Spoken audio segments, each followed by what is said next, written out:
You're listening to the We Are Libertarians Network. Find more great shows like this at wearelibertarians.com.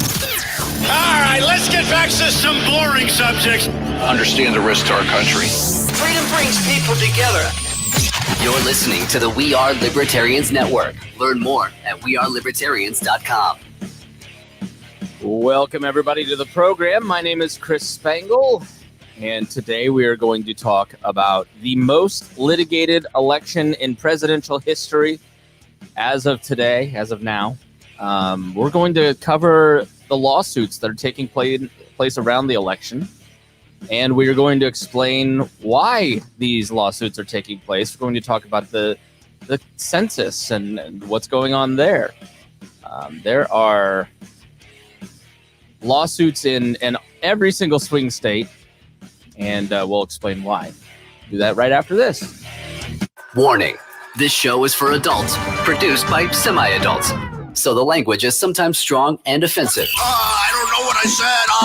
Welcome to We Are Libertarians, where our goal is to help you sound smarter while talking to your friends. We examine current events from a libertarian perspective while treating modern politics with all of the irreverence it deserves. There has been lie after lie. We toss out the screaming heads, put people before political parties, and give context to the news to make you think. Now, here's our host, a 15-year veteran of politics and media, Chris Spangle. Well, hello, everybody. It's great to be with you today. I know 2020 is terrible, but I just find all this so interesting. And it is such an honor to come and talk with you every single day. And I want to thank all of our patrons for making this possible. You know, we have we've been preparing for 2020 for 2 years. Everything from the logo upgrade to adding on a bunch of different things, trying to nail it. We've done a great job, in my opinion, this year, if I do say so myself. You know, just the balance. You got Ryan voting for Biden. You got Rimzo voting for Trump. You've got, Harry, are you even voting? I don't think Harry's even voting. I don't vote. You've got Brian Nichols voting for Jorgensen. Most of us are voting for Jorgensen. It's just the balance is great. The conversation has been great, and it's all because of our patrons. And I want to thank them first up front, because there's been several shows lately where I've get so into it and I get to the back, and I want to thank especially our $100 a month patrons. First and foremost, Casey Felposh, Brad Tracy, Anthony Meyer, Matthew Durbin, Jeff Bennett, Rhinehold, Christy Avery, Jason Doolittle, and Ed Brehob. It is incredibly important to support the media that you support. If you get something out of the show, we go off of the no agenda value for value model. We do give you some merchandise if you hit certain tiers in the Patreon. But really, if you get value out of this, then we ask you to give value back. So if you find that this is an essential part of your week, then you're the person that we want to join the Patreon, and we'll give you some cool stuff. But we really appreciate your support. Harry, how are you today? I'm going good. This week has been, a little rough on me. I finished a lot of different projects, and then someone dropped another project in my lap. And the only one of these projects I really wanted to do this week was a Linux project and helping Gunther potty train this week, which a good one. I have used my carpet cleaner so much.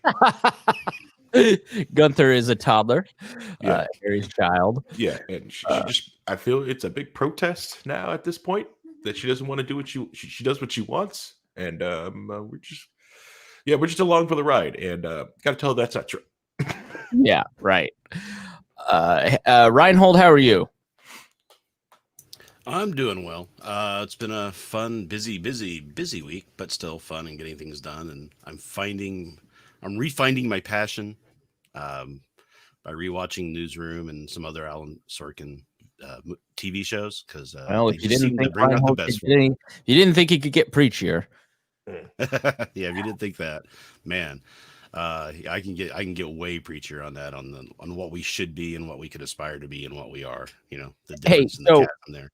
I want to take a moment before we move on too, because you initiated a fundraiser. So Trisha Stewart-Mann, our Ginger Queen here at We Are Libertarians, one of our co-hosts, she hosts the Gingerarchy podcast, allegedly. And she is just such a great friend to all of us. And anybody that knows Trisha, if you've heard her on the show, she is just a delightful human being, great person, loves liberty like you wouldn't believe, just loves her friends, her family. And, we are putting together a fundraiser for her. We're up to $1,600 so far. And we thank the 27 people that have donated so far. But this will be in the show notes. And you can find it on her social. Trisha has had a tough year, and through no fault of her own, and lost multiple jobs due to the lockdowns, and has been working an hourly job in a bar, and that has become problematic because she is unexpectedly pregnant, and she didn't think she could get pregnant. It's tough when she's 29 now, and so she's still fertile. So I don't know why she thought that, but she's in a position where she can't work, and not working would be financially devastating to their family. And we wanted to just support her and show her how much, Dennis, I think watching what Trisha has had to go through this year through no fault of her own has just really been tough for all of us in We Are Libertarians, because we love her so much and she's such a great person.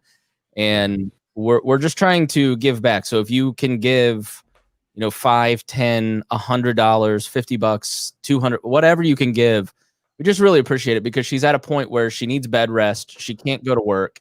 She can't be on her feet all night, and it's an issue of just taking care of her and her unborn child. And we really, this audience has done great things and helped raise money for, we raised $5,000 for a listener, a patron who was getting out of an abusive relationship, for instance. And I wanted to say they're doing fantastic. I mean, her life is in such an amazing position because of this audience. And so we wanted to do the same for Trisha. So we'd ask that you contribute to that GoFundMe, because it's been tough, Rhinehold. It has, and it's tough as friends to watch what's happening. That she has to make the choice between working to pay her bills and her health, and whether or not she can possibly even survive the next few months, right? So that's really scary to see for people you care about, and the empathy you have for people. And it's what we do as libertarians. We don't want to push off the responsibility to helping our fellow people or our neighbors to the government or to some other bunch of people, and in some sort of forced way. We should act on that belief, and we see somebody who needs help and do what we can to help them. And then some people can help, some people can't help, and there's no there's not going to be anything that going on there, judgment or anything like that if you can't. But man, if you can, and she really is somebody who's worthy of it and deserves it. Yep. Great memes too. So with that, let's move on to our topic for today. We have a ton of information for you. It is so I want to start with sort of why I've avoided this topic for 20 years. So the topic today is going to be the litigation around this presidential election and dealing mostly with voter suppression. And as a baby Republican, I have a picture that I got signed by Oliver North at CPAC in 2003 hanging on my wall, for instance, from when I was a Republican. Like, I was that Republican. I was college Republicans chair. And, when you are a Republican, and I have no doubt that this is true on the left, I just don't have that experience with it. But you see the moral superiority displayed by Democrats, and, they probably have it too. But you believe that your side is the more moral side, and that the other side are criminals and thieving liars. And then you grow up and realize they're all thieving, lying criminals. But you hear the stories of voter suppression and you just kind of dismiss it and go, that's not the case. And then you kind of never look into it, and you never really notice what's going on. And it's always kind of foggy. There's a lot of murkiness around it.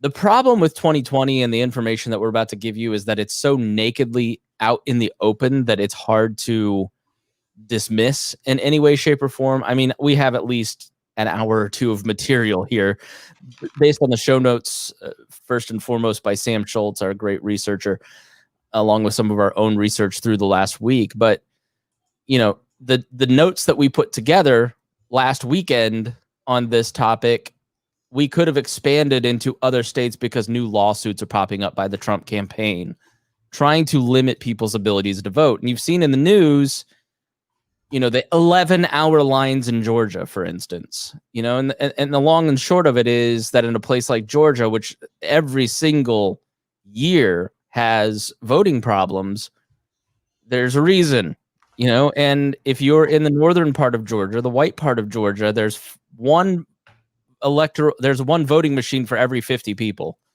But in 2018, there was one voting machine for 5,000 people. You know, so in black areas and urban areas, it's a limited number of machines, so it expands the lines. And you know, I'm not for. I know you two are. You're crazy, but you know, online voting and all that kind of stuff. And people say, "Oh, what a tragedy it is that people have to wait in line." I'm not of that mindset. Like, I think, you know, it's not hard to go, and we are so spoiled in this country. You know, my girlfriend spent a year in Chile, and about 6 months ago, I said, "Hey, are you registered to vote? Are you going to vote?" She's like, "Absolutely not." And I go, "Why not?" She goes, "Well, doesn't that cause you problems? Like, don't you get like harassed for that?" I go, "What are you talking about?" She goes, "Well, in Chile, if you're registered to vote and they see you vote and they know how you vote there, goon squads show up and beat you up or intimidate you from voting in the next election, or like there's real consequences to voting in Chile or just being registered." She's like, "So it wasn't," she's like, "Doesn't that happen here?" I'm like, "No, no, not here." You know, so in other countries, it's life or death if you vote. So an hour-long line, I'm like, you got a cell phone, you can stand there. It's not that hard, right? Just to make sure that it's all good, it's all right. 11 hours. What's the root cause of that? You know, and that's a lot of what we're going to talk about today. And the reality in all of this information is that it's Republicans. And it's kind of a hard pill to swallow coming from a Republican background, coming from a mindset that your team is better than the other team and the Democrats steal votes. And, you know, the mayor of Gary, Indiana, saying in 2008 that Obama can win Indiana. He just needs to know how many votes he needs to pull out of his desk drawer. Actual quote. You know, Daley contributing to the theft of the election for Kennedy. Like, you've always heard those stories, and dead people vote for Democrats in droves. Like, those are the stories that we always kind of told ourselves. You know, but when you look through this information that we're about to present to you, I got to tell you, it's pretty ugly. And we'll tell you more, but you know, so many things, especially when it comes to voting. So we've been having this discussion in our Facebook group. Listen, I'm not going to pretend that voting is. Bob Murphy made the point. He's like, the more people voting, have you seen the quality of your representatives increase? Like, you know, there's diminishing returns. The Vox Explained episode on Netflix kind of showed the diminishing returns. People fight for the right to vote, and then you get it, and then people kind of shrug and stop voting, and more people don't vote than vote anymore. You know, and our Republican and Democratic friends tend to look at this as the most important election in our lifetime, and you need to vote to survive. And if you don't, you're in real trouble. Your life isn't going to change based on who wins Biden or Trump. Like, it's just not. Like, what you talk about and our obsession with Trump and the constant conversation around him, because that's how he likes it. Like, that'll go away if he loses. Like, that'll be nice to have a boring president. But like, even if he wins, your day-to-day life probably isn't going to change unless you are like, you know, if you're Antifa or in the MAGA crowd going out and trying to start trouble, maybe. But the system will deteriorate further. There's no doubt about that, and we'll talk about that in future episodes. How he's deteriorating the system. We also know that Biden will deteriorate the system further too. Long term, that stuff has real impact on our lives, right? But the day after the election, unless you're crying, it's not going to affect you too much.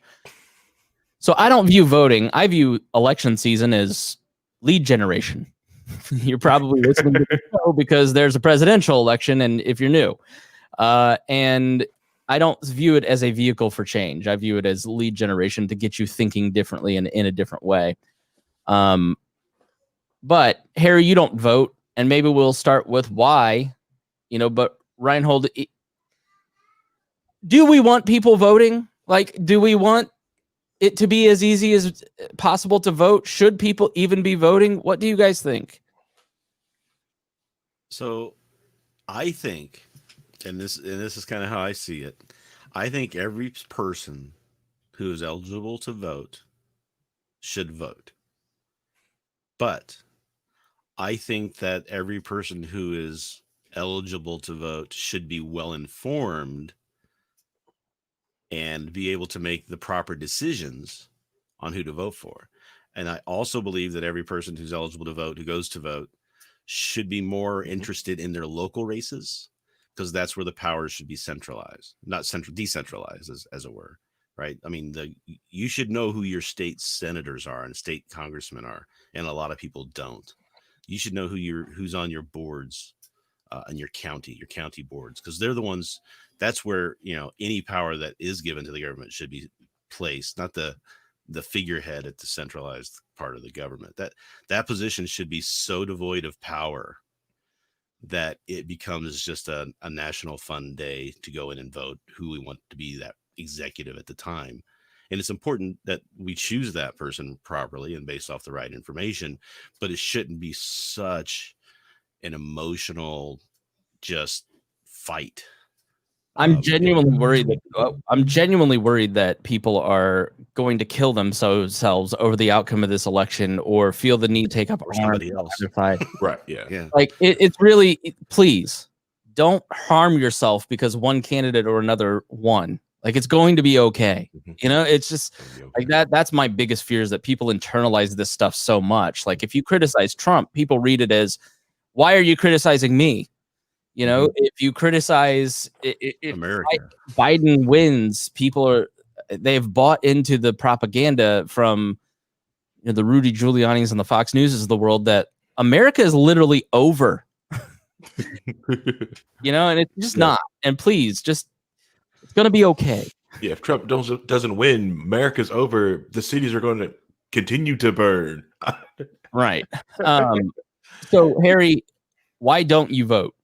All right, so I got the same sentiment as Rhinehold, but keep it going down the line. You're right. In a time of peace, the president really should just be some figurehead that no one really cares about, and the power should be decentralized down to local government office, and decentralized even more to the people who actually live in that community. So yeah, decentralized all the way down to the biggest minority group, the individual. The issue with me with voting is, I am one of those people that I just never hardly get to see like voting does work. It's like I vote harder. I used to vote hard really all these times. I sucked it up and voted and kept doing these things, but you don't really experience change and stuff like that. And you can try to encourage all these people to get shouted down and you vote, but nothing really happens. I think the biggest thing that I've ever done in that voting booth that has ever done anything, this is the only thing I've ever done in that one of those little boxes, is I check for alternative party groups. For the simple fact that I go in there to do that, so they get, for outreach, so people understand different things. So I'm not burning the bridge that let me learn more about libertarianism and other alternative methods. That bridge of having Libertarian Party having ballot access and helping continue them have ballot access allows me to know that there could be some young Republican or young Democrat that keeps seeing this L or G on the ballot to go like, what the heck is this all about? Let me, I'm trying to be an informed person. Let me also find out what these other groups The biggest the busiest day I ever had as executive director of the Libertarian Party of Indiana was the day after McCain lost in 2008. Because people had gone in, they had seen the Libertarian on the ballot, and they wanted to know, how did they get involved? What was it? How did it work? The month after the election is a huge time for people to file, like, they've seen the party. What is that? They look into it, and it really is, you're exactly right. And that's why I choose to vote. I don't expect outcome. I certainly understand the anarchist view that voting is participating in the system of putting the gun to other people's heads. So there are a lot of libertarians that don't want you to vote because you're participating in a system that is corrupt and destructive towards human lives. And I'm totally sympathetic to that view. I look at it as self-protection. If the gun is going to be wrangled over, I want to participate in the process and be in the discussion. And I want to register my protest vote. I want you to see my +1 on that L line, and by the mere existence, we're going to talk to Don Rainwater at some time, but by the mere existence on the ballot, Donald Rainwater here in Indiana is polling at 24% in a three-way race. That's not a far jump up to 33, because the Republican governor messed up so bad and has pissed off so many people and has been so arrogant and comfortable that he's going to get walloped, that his base is eroding. And, it's really interesting here in Indiana because Trump is eroding the elite base and they're abandoning him. People like former Lieutenant Governor John Mutz, very powerful Republican, defecting to Biden. And then there's, the grassroots defecting from Eric Holcomb over the mask mandates. So the ability, the presence of Andy Horning and then Rupert Boneham and then Rex Bell in that governor's race in those debates allowed for Don Rainwater to come along and be give the ability for people to have that protest vote. And I want to participate in that system for that reason. And so I certainly am sympathetic that you shouldn't vote. And listen, if we're gonna vote, I agree with Rhinehold.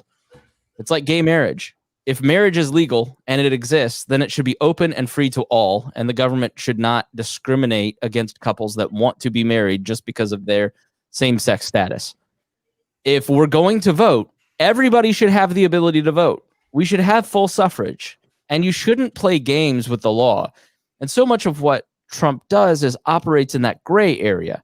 So much of what we're going to talk about today is operating in that gray area and trying to use the law to disenfranchise people from voting or to cast their ballots out. I want to make one correction I said in the last episode, and this is a critical error that I want to correct. I said around 25% of mail-in ballots are tossed out. It's actually 4 to 5.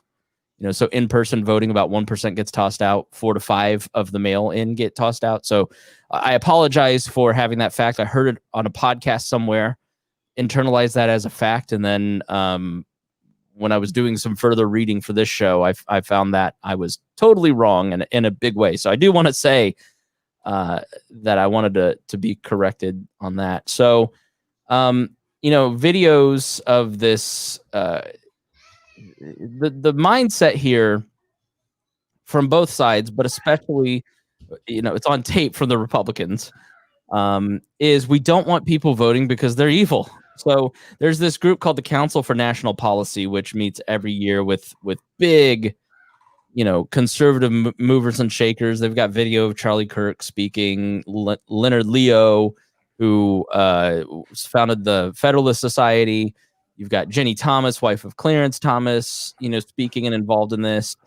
And Bill Walton, who is the executive committee president of the group. This is former Celtic, right? Bill Walton? No. Most important election in our lifetime, and I'm doing drugs.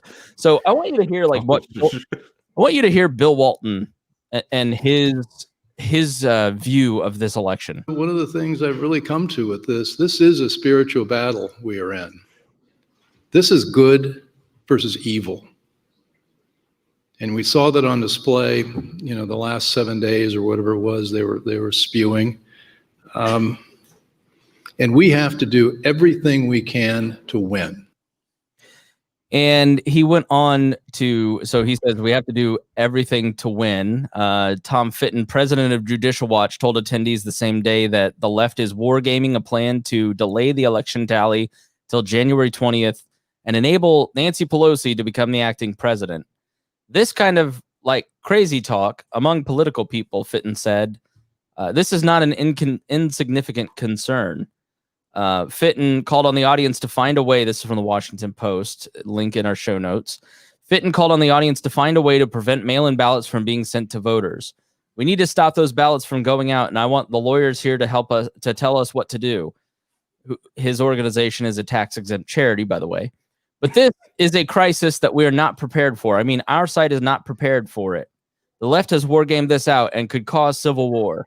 Brent Bozell, a CMP executive committee member and founder of the Media Research Center, which is sort of like the Media Matters for the right, another tax-exempt charity, told attendees that the left plans to steal this election. And what if they get away with it? What happens? Democracy is finished and they usher in totalitarianism.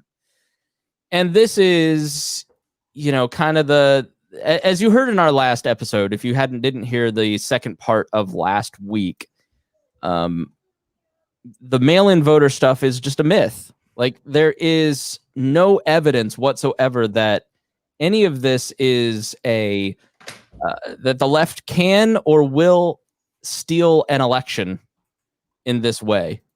And the right is increasingly stepping up their constant, they're dramatic. They're being drama. So like this tweet from Sohrab Ahmari. So you had the Hunter Biden stuff come out this week. And the New York Post reported some story from Rudy Giuliani, who may just be a useful idiot or gullible. We can't tell. Or maybe all that's true. Who knows? But that's not the point. So the Twitter blocks the ability to send out this story.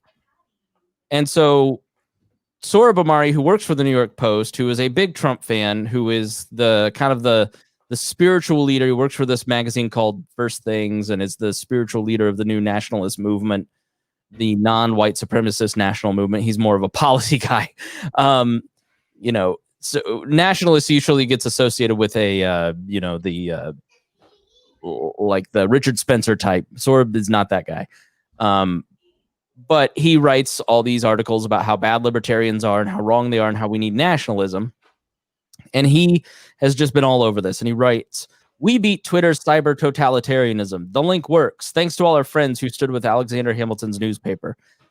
The problem with calling this totalitarianism is that I found this article on a million other websites, clicked the link to read the New York Post's article, and then read about 14 different sites on what was going on. So let me see if I can remove this and just show you, like, excuse me. So I'm trying to operate the video machine here. We're all scared of what article he's post next or what screen he actually shows. Right. So, you know, when I go through my, you can't see the links, but there's this site called memorandum.com. And this is a great site. So like you go to this website and you can find like a million different discussions around these articles. Okay. So, you know, when you look at this, you can go and look at 14 different articles around, you know, this one major news story. Mm-hmm. If you live in a totalitarian society, this website doesn't exist, and the 14 differing opinions based on that one piece of information don't exist. If you call everything totalitarianism, then it loses its force. It loses its meaning. It's why I try exceedingly hard to be fair to people I don't agree with.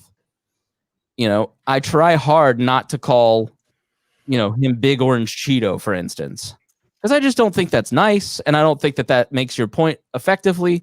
It's not relevant what he looks like. It's not relevant what AOC looks like. Like, you know, at the end of the day, we try not to be hyperbolic. Like taking everything to an 11 is really strange. Like, should Twitter have ever gotten into censoring information and editorializing political speech? No. And I took a tremendous amount of crap from libertarians screaming my property rights by saying Alex Jones has a right to be on these platforms and should be back in 2018. Mm-hmm. And all the conservatives just didn't stand with Alex Jones because they didn't want to seem like they're in the same coalition with him. And now I don't have a lot of sympathy for them because they were weak bitches 2 years ago when it really mattered. Yes. You know, and so I don't really feel bad for Sarah Bamari and the New York Post because they didn't do shit for Alex Jones when the chips were on the table.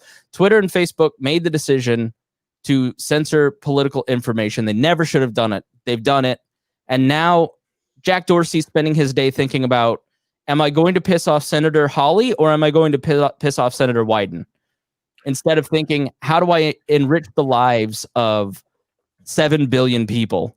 He's thinking about the government and 2 people. That's why the government sucks. And so, you know, his decision is based on not being regulated, even though they kind of want to be regulated and because they can then use the force of government to control other competitors from entering the space. But now that they've done it, and now that they're doing it, the train is out of the station and it's their right. And so you can then go to Parler, join our friend Remzo over at Parler, you know, or here at We're Libertarians, we're building our website, our podcast feed, our email newsletter, because we understand it's kind of bullshit that these platforms are giving into this stuff. So we're going to use them to draw people over to the things that we own and get out of these bad neighborhoods. You know, which is why we ask for Patreon support so we can do that. You know, that's the alternative. If we lived in a totalitarian society, none of that would be possible. So quit using words like totalitarianism when you have the ability to read the information in other places. You have no right to force, like getting rid of Section 230 and using government force to censor the lesser censor with the greater censor is ludicrous and not libertarian. And I just keep seeing libertarians falling for it. And I'm just like, what? Yeah. Because Section 230 could use some reform to like clean up that language to fit that, but it's scared to open that can of worms right now, you know, because someone will just use the force of government. Right. Yeah. The thing is, you're absolutely right. What they did with Alex Jones in 2018, and they were also people, conservative groups also now complaining about like how they can't use Patreon to get this money off. Like, dude, they did that to sex workers before that, got them off the other sites. You should have protected them. You didn't. And look, you can't be screaming private rights. When moving to other platforms, be careful. Just like Parler and stuff like that, is because like who owns that road that you're on. Also, you know, make sure don't fall for the falsehood of when you move to things of these walled off gardens, because Facebook, Twitter used to be these massive walled gardens. They were built on open source federated code that was able to send out. You could used to be able to do stuff on Facebook, but never get on Facebook. And it was a beautiful and an amazing time. But then Facebook put up that walled garden, the whole Facebook Messenger. You must use our messenger. And they walled themselves off, same way what Twitter did. You know, so it's more of if we're going to move off, let's use things that, you know, are federated code that interact with systems. We own those, and when we can own those roads, you know, so that's why the website and emails is amazing. I've been shouting that at Dear Leader for years, and watching him go to it, it just makes just warms my heart. Yeah, we have so much controversy over our Facebook page, but it is literally the last thing. Like, we have this great asset in 100,000 Facebook likes. Yep. It doesn't really do anything in terms of driving the stuff that we do care about, which is podcast downloads and Patreon subscriptions and, you know, driving people to our website. Like we use it just as legacy support anymore to live stream like on here and hope that some people do notice us. But like, you know, Tommy points out the very obvious, and I want to apologize to you, Harry. 2 white guys position themselves over the black man. Go figure, Ryan. So I just want to say I'm sorry. I will wash your feet next time. I'm going to place you in a position of honor here. I am below you, Harry. And I just want to thank Tommy for pointing that out.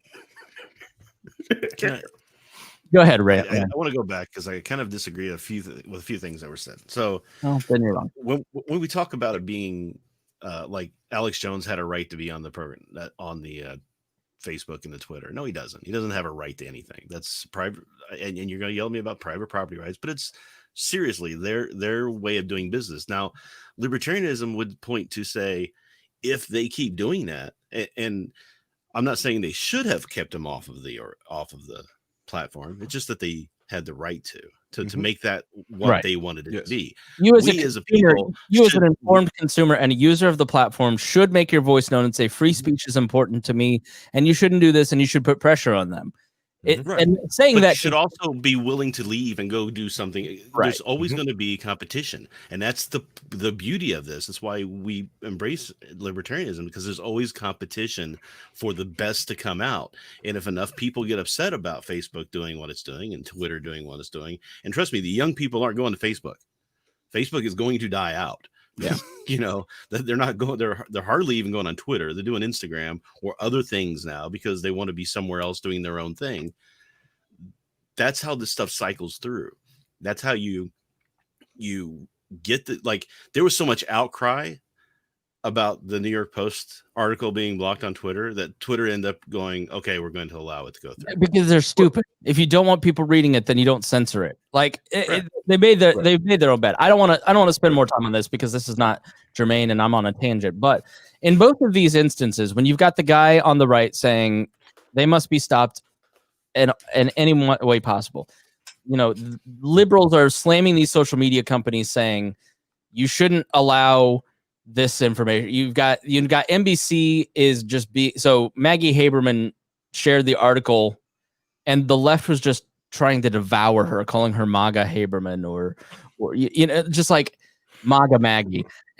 She's the political reporter for the Times, and you're just like, there isn't anybody who's carried more water for your side, and you're going to beat her up over one retweet. Like, it's so funny. Like, NBC has this town hall with Trump, and they're like, why are you having this town hall with him? I'm like, because he's the president. I think he's a buffoon, and I think he's wrong, and I think he shouldn't be reelected, but like, he's still the president. This is still information that you should want to read.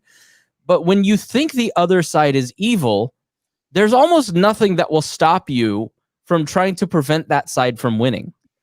And so you will betray your principles on free speech to keep information out there that you don't want. It doesn't matter. The information's out there. I can go to the Post website. What are you going to do? Shut down every website that shares that piece of information? Like it, and if you're on the right, are you really going to undermine credibility and all these through the legal, like what Trump is doing in terms of diminishing the credibility of the vote has very real and terrifying unintended consequences for the future of this country. But when you think the person that you're opposing is the greatest evil of all time, and you've worked yourself into such a lather that you've lost touch with Earth, then you will do anything to stop them. So, it goes. So this is a long standing. So, for instance, the census. Let's talk about the census. I appreciate the census because I enjoy going through ancestry.com and seeing the signature of people like my great-great-grandparents. I never would have known my great-great-grandparents' name, to be honest with you, if it weren't for the census. So I'm okay with it. And of all the things that the government does, it's like I'm outraged at kids in cages, bombing children in Yemen, assassinating American citizens without a warrant, domestic spying, and then like 2000th on the list is asking how many people live in my household. So like when it comes to outrages, I can't be outraged about everything all the time. It's just not how I want to live my life. I save it for the more important things. So I forgot to fill out the census. I didn't fill it out. I have robbed my future generations will never know that their great-great-grandfather lived alone in an apartment with 2 cats. They suspected it because he was a libertarian podcaster, but they didn't know that he was just a lonely simp living on his own. And so I've robbed them because it's October 17th and I log onto the census website and I can't actually take the census anymore. And I'm like, it's not the end of 2020. What the hell's going on? And, and Rhinehold has said, he's like, I don't like the census. They should just ask one question. Yeah, I agree. I think so. The mandate in the Constitution was that they ask who lives, they know how many people live in each house, and why. That's all they need to know. All the other information they're using to sell you stuff. It's like marketing, right? that when they try to get all your information so they can target ads to you, that's Mhm. really all that is they're going to target the laws to try to get the most people so they can get the votes, so they can keep the power. I don't want to give them that information, but I do want to give them how many people live in my house, because that's important to the representation that comes out of it. The problem is this year is that, unlike every other census I filled out, when I have filled out a few, I'm a little old. This is the first year I could not just fill out that question and be done. You go to the website to fill it out. They don't give you the form in the mail anymore that you can just mail back in. It was all on the website. You go there, you fill out that first question, and then you can't stop. You can't push finish and be done. It's So become a they data couldn't collection get that. service. Yeah. So you give it false info and you keep going. So I make over $500,000 a year podcasting. I was kind of weirded about doing the census. I was weirded out about doing the census this year because normal people problem. I had 2 houses, so I don't know which house I should fill the census in. So I just did one. Hope that was correct. Yeah, it's really become a data collection service. Let me show you the website. You know, when you look at the Census Bureau website, you know, it's explore data, browse topic, age and sex, business and economy, education, Hispanic origin, population, housing, income, poverty, you know, library. Like, all right. Does the government need to know that information? Is that important? In my opinion, no. Is it helpful that it exists? Yes, but if we're supposed to treat every individual the same via the government, like all our government laws should treat everybody individually the same, and all of our institutions should be doing that. All the stuff related to the government should be treating everybody as an individual. Then why does any of that need to be known? So do I have it right? Do I have it right that they do count, or they have never? So this guy, his estranged daughter, she apparently hated his guts. But when this GOP strategist died in 2019, his name was Thomas Hoffeller, and he was like the guy in terms of gerrymandering. Mm-hmm. And he was the wizard behind the curtain in terms of gerrymandering. And he died, and he's the one who was the driving force on putting on the census a question, are you a legal citizen or not? Which I'm surprised didn't exist, or what. So essentially what happens is your census workers go out into neighborhoods, they knock on the door. I got like 10 pieces of mail to remind me. I got people knocking on my door in my neighborhood. My neighbors upstairs were like, census people in the neighborhood, don't answer your door. And so I know of 3 households in this neighborhood alone of young people that just didn't answer it. But, you answer the door in a Hispanic area and there's no question on it. Are you a citizen? Are you going to vote? And what this guy and what they wanted to put in was that question. Are you a citizen? And what that would do is essentially decrease the amount of tallies in Democratic districts. So then the Republicans could go in and say, well, and this was a whole stated intent in these documents, because some of it was public, but then she sent it to the Times and they published it last year after he died. Mr. Hoffeller's exhaustive analysis of Texas state legislative districts concluded that such maps would be advantageous to Republicans and non-Hispanic whites and would dilute the political power of the state's Hispanics. The reason, he wrote, was that the maps would exclude traditionally Democratic Hispanics and their children from the population count. That would force Democratic districts to expand to meet the Constitution's one-person, one-vote requirement. In turn, that would translate into fewer districts in traditionally Democratic areas and a new opportunity for Republican map makers to create even stronger gerrymanders. So that was a big part of the problem. And then there was... so let me ask you guys. I'm not going to pretend that, like, I'm mad about it. Like, if you're not voting, why should we count you? Am I wrong? Like, I haven't thought it through deeply or read arguments one way or the other, but like my first take on it is, why should we count a person who's not actually voting? Why are you not voting? Are you not voting? Because they're not legal citizens. They're illegal. No, but that's just it. Is it because they're not legal citizens, or is it because they just don't want to vote? Right. because you're not Right. So required. if they're asking if they're illegal citizens, I'll say, here's the thing about that. And I want to get into this because this has kind of gotten diluted in the whole conversation. Get the big cup of coffee. I know. Let's The representation, it's supposed to be for the people who live in the area that's being represented, not the people who are citizens in the area that are being represented, but the people. Now, those people cannot vote because they're not citizens, but they still need representation. Their lives are still being affected by the laws put in place in that area. So therefore they should be counted as who's going to be there. And that was the whole point with the problem with the 2/3 compromise in the Constitution, because they wanted to count the people who couldn't. I mean, they're counting women back in the beginning of the country, but women couldn't vote. They were counting black people couldn't vote, right? But they were still counting them because their being there was representation.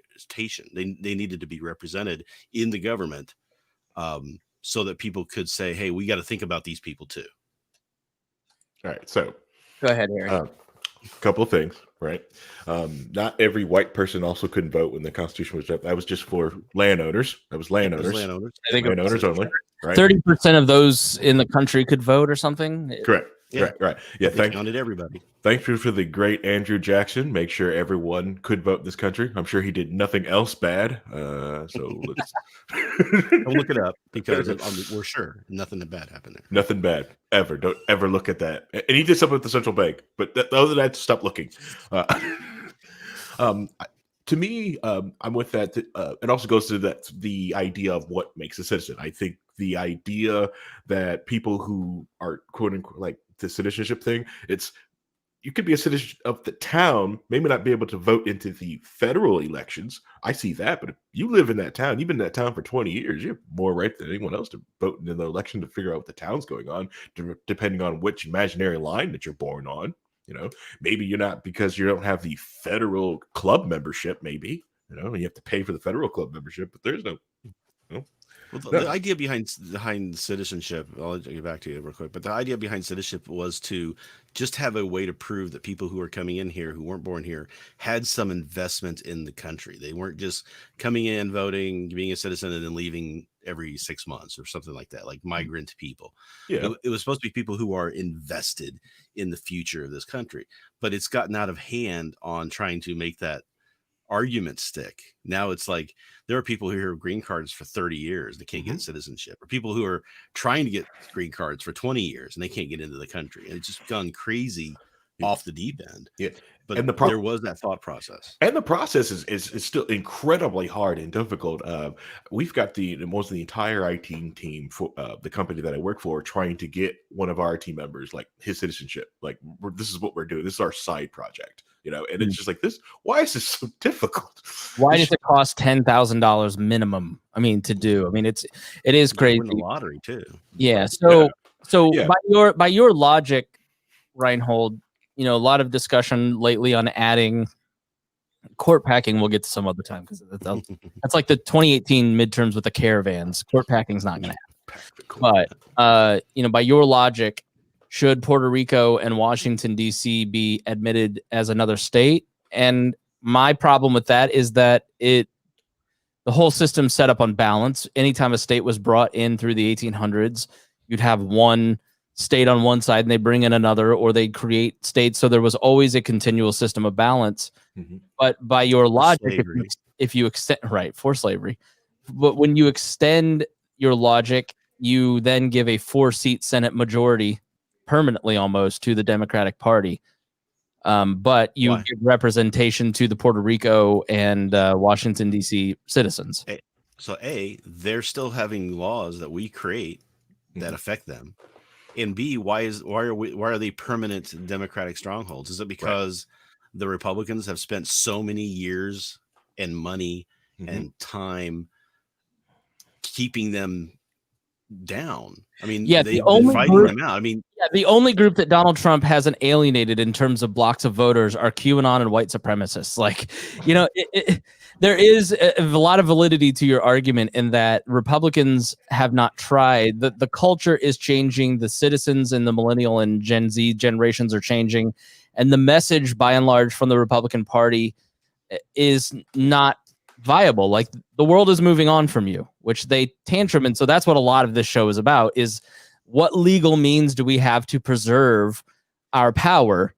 Because fuck all these people for moving away from us, for leaving us. You know, libertarians, like, we're the canaries in the coal mine. Now, I said this to my friend Mike, who runs the Young Republicans here in the state. I go, I was sympathetic to the argument that Donald Trump did a lot of good stuff for libertarian, ideals in January. I thought Eric Holcomb was a fairly decent governor in some respects in January. Mm-hmm. I would crawl over heaping hot coals to vote against the two of those people after their performance in 2020.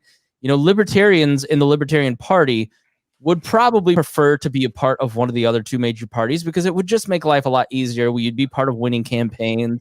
But we exist in this ecosystem because you two suck.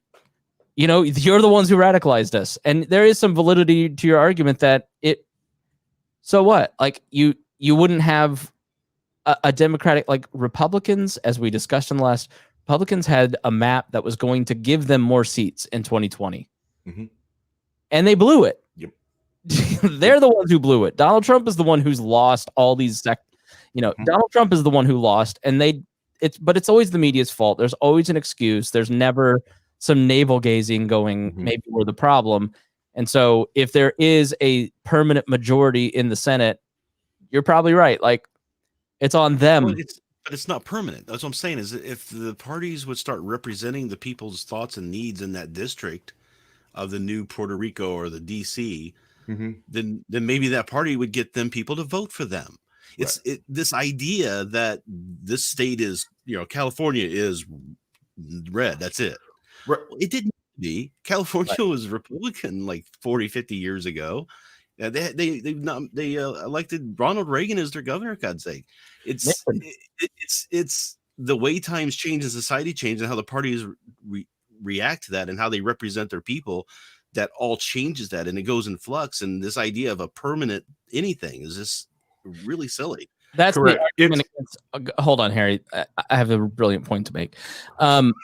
That's part of the argument against the Electoral College people who want to get rid of it.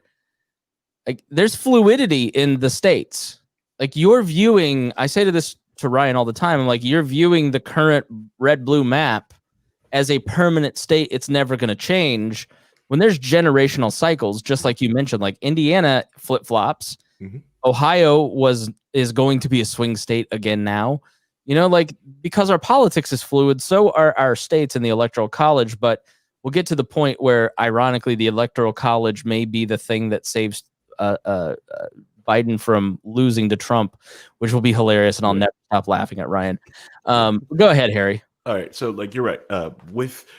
Everything is moving. Texas is moving. Everything is just changing, and this election is Trump's to lose. New York could have been in play if played correctly. If the Republicans did what they should have done, New York could have been in play and won New York. Just brilliant move, but they didn't.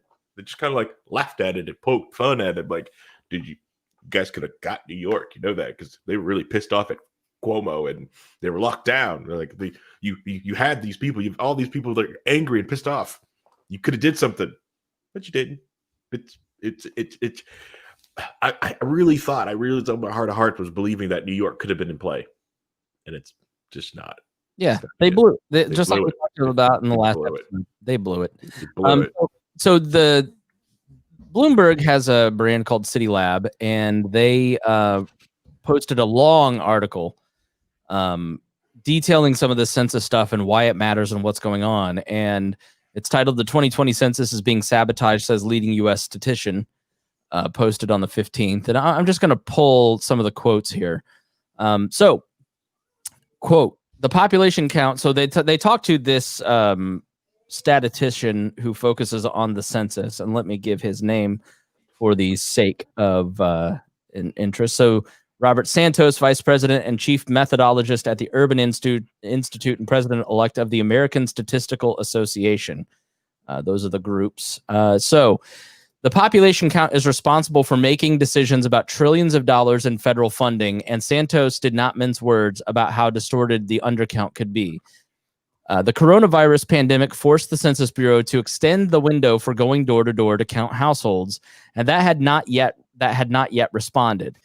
People like us, people like me, people like my girlfriend, like we're younger. Who takes their sweet time to fill out their census? Younger people. So we didn't get counted. We're not counted here in this district in Marion County.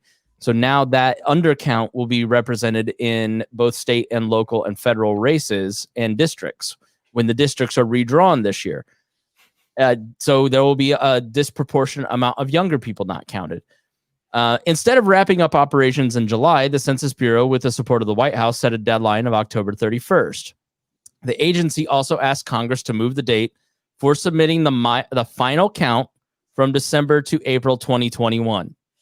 Then the ground shifted. In July, the White House decided it wanted the data sooner, announcing that the final count was due in December after all, and the non-response follow-up should wrap up early to give the agency time to finalize the data 5 months earlier than the Census Bureau requested. I do not believe that a fair and accurate census can occur, Santos said.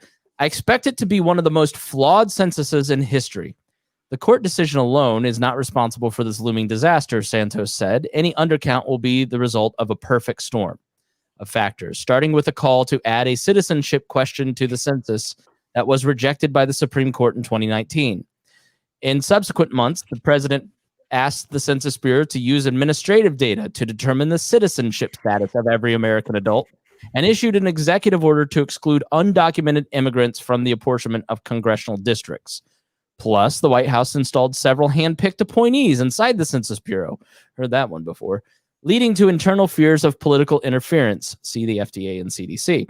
Critics said the administration was fulfilling a secret plan by the late Thomas Hoffeller, the GOP's so-called Michelangelo of gerrymandering, to use the citizenship question to give a boost to Republicans and non-Hispanic whites. Then came the pandemic. My suspicion, Santos continues, is that congressional allocation is going to be a done deal. If the actual whole person counts are used, regardless of the flaws that everyone knows are going to be baked into the census, population counts are used as the basis for the next 10 years of population projections, and those projections are used for really important studies and to issue federal funding to the tune of $1.5 trillion per year. It's possible that one could do some independent research, first to identify the areas of problems geographically in terms of undercount or overcount, college students, duplicates, and such, and second, to come up with an estimate for what that was, so a correction could be made to the population projections. Rather than starting with a severely flawed census and then baking those errors in for the next 10 years of population projections, one could start with those and make adjustments for known deficiencies. But so they go on to talk about, so why the census question, why change the deadline? What are the reasons in this person's view that this is taking place at the level of the president? There are two potential reasons. Both are nefarious. The first is that it allows you to do hyper gerrymandering. Before, block groups were so big that you could have a block group where part of it covered a minority neighborhood and part of it covered a non-minority neighborhood. There was no way of splitting that up. By getting down to the block level, like the city block, it will allow state legislatures to decide for themselves if they want to use citizenship counts rather than total population counts to create their state legislative boundaries. Not a Republican thing, because Democrats are going to win in probably a big blue wave at the state and federal levels. They're going to be the ones drawing the maps, which is so funny that it's such a self-owned by the Republicans that they didn't ditch this guy in an effort to get better maps for the next 10 years. Instead, they have realized their error and that they're going to lose all these state legislatives and governorships and senates and all this stuff in these lower ballot races. So they're freaking out trying to figure out how to salvage the next 10 years and not give Democratic majorities because of gerrymandering. The gerrymandering in this year is going to be absolutely insane on both sides, trying to give themselves. That's why we should have maps drawn by AI. If AI infects every area of our life, why doesn't it draw the maps for us here? If they decide to use so two blocks next to each other, one of them goes to one district and the other goes to the other district based on the immigration stuff. What's the potentially nefarious purpose behind the White House plan. The other one, the first is hyper gerrymandering. The second is enforcement. The Census Bureau collects information for statistical purposes, not for enforcement purposes. The notion of these counts ever being used for enforcement, basically targeting high population, low citizenship count blocks for ICE raids or whatever, that would be really, really problematic. That'd be almost surely results in lawsuits. The Census Bureau doesn't want that. Most of the public doesn't want that. The interviewer asked, do you believe that the census is being rigged to produce an outcome that is favorable to Republicans? No, I wouldn't say it's being rigged. It's being sabotaged.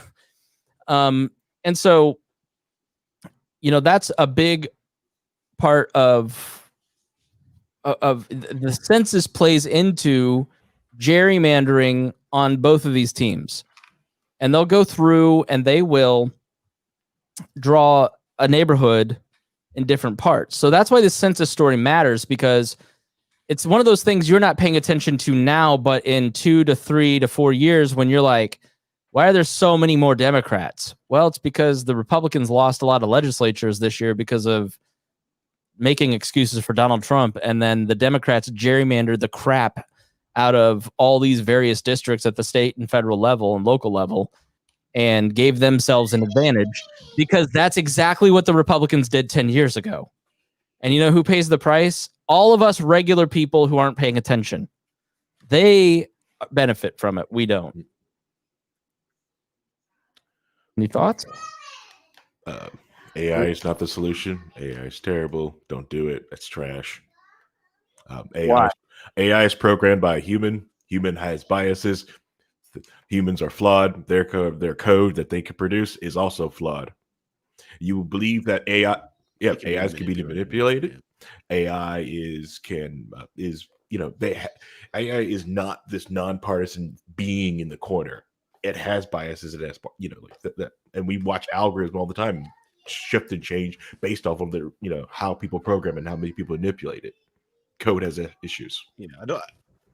I have no idea what the solution is for the gerrymandering thing, because it is horribly being abused and has been for decades. Mm-hmm. You've got a district in North Carolina that almost runs the entire state, about 5 miles wide.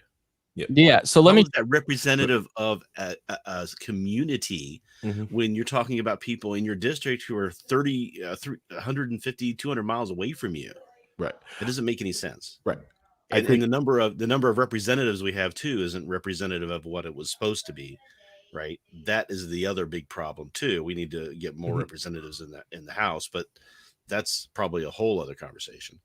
Yeah, I think increasing the number of representation, decreasing those districts is a good way to do it. I think the biggest solution to deal with the gerrymandering problem is to remove a lot of the power the government does have against you. That's the biggest power. So the gerrymandering thing, okay, the gerrymandering again in this year. Ooh. Well, or non-governmental organization that studies this stuff and comes up with an unbiased representation of what current neighborhoods and communities look like in your area should be the way to go. But that's never going to happen, because the people who are in power are gerrymandering to keep themselves in power, to prevent that from happening, to keep themselves in power. Right. So I'm going to make this full screen, so I'm not going to be able to see it, but you guys tell me if it looks right or not. But so in 2009, I was executive director of the Libertarian Party of Indiana, and had a good relationship with the then Secretary of State, who's running for Attorney General, Todd Rokita.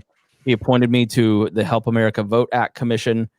I always got along with him. I always liked him. And it was political courage to do what he did.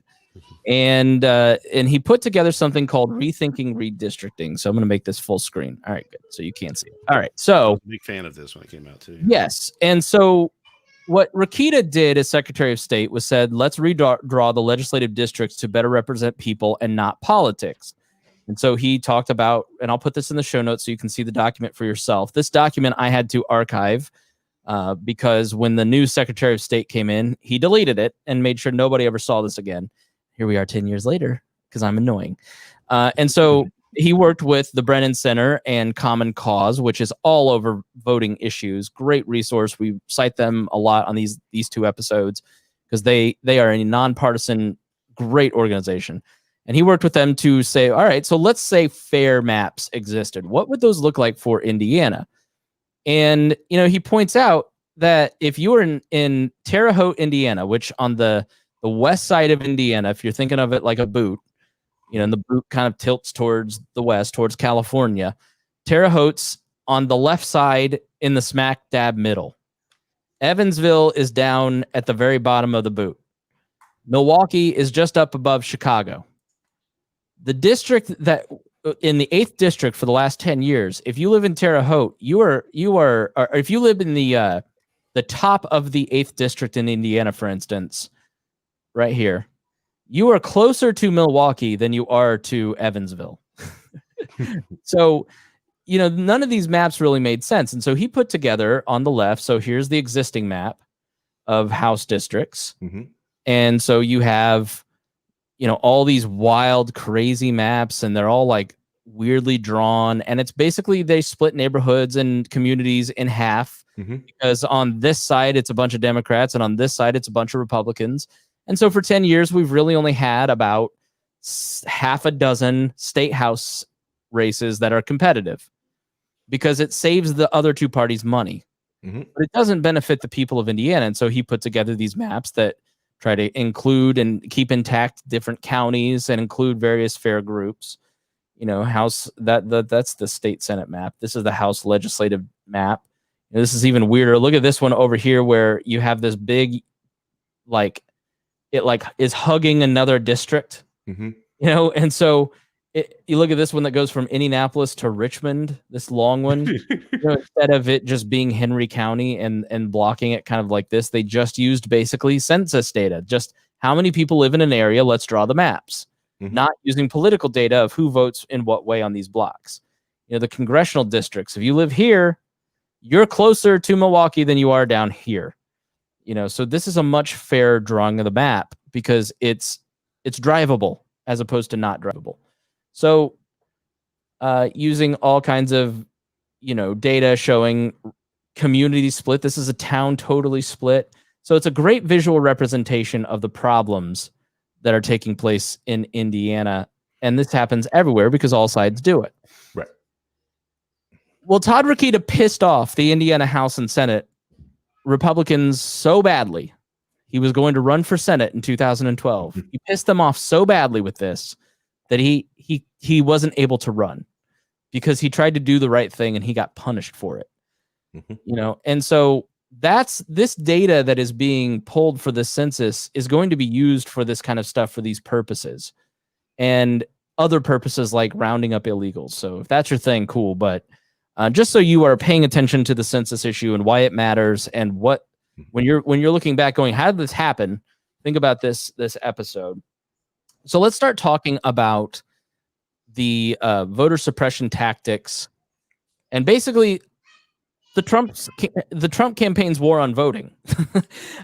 Because I've said it before and I'll repeat it here again, and we alluded to it frequently.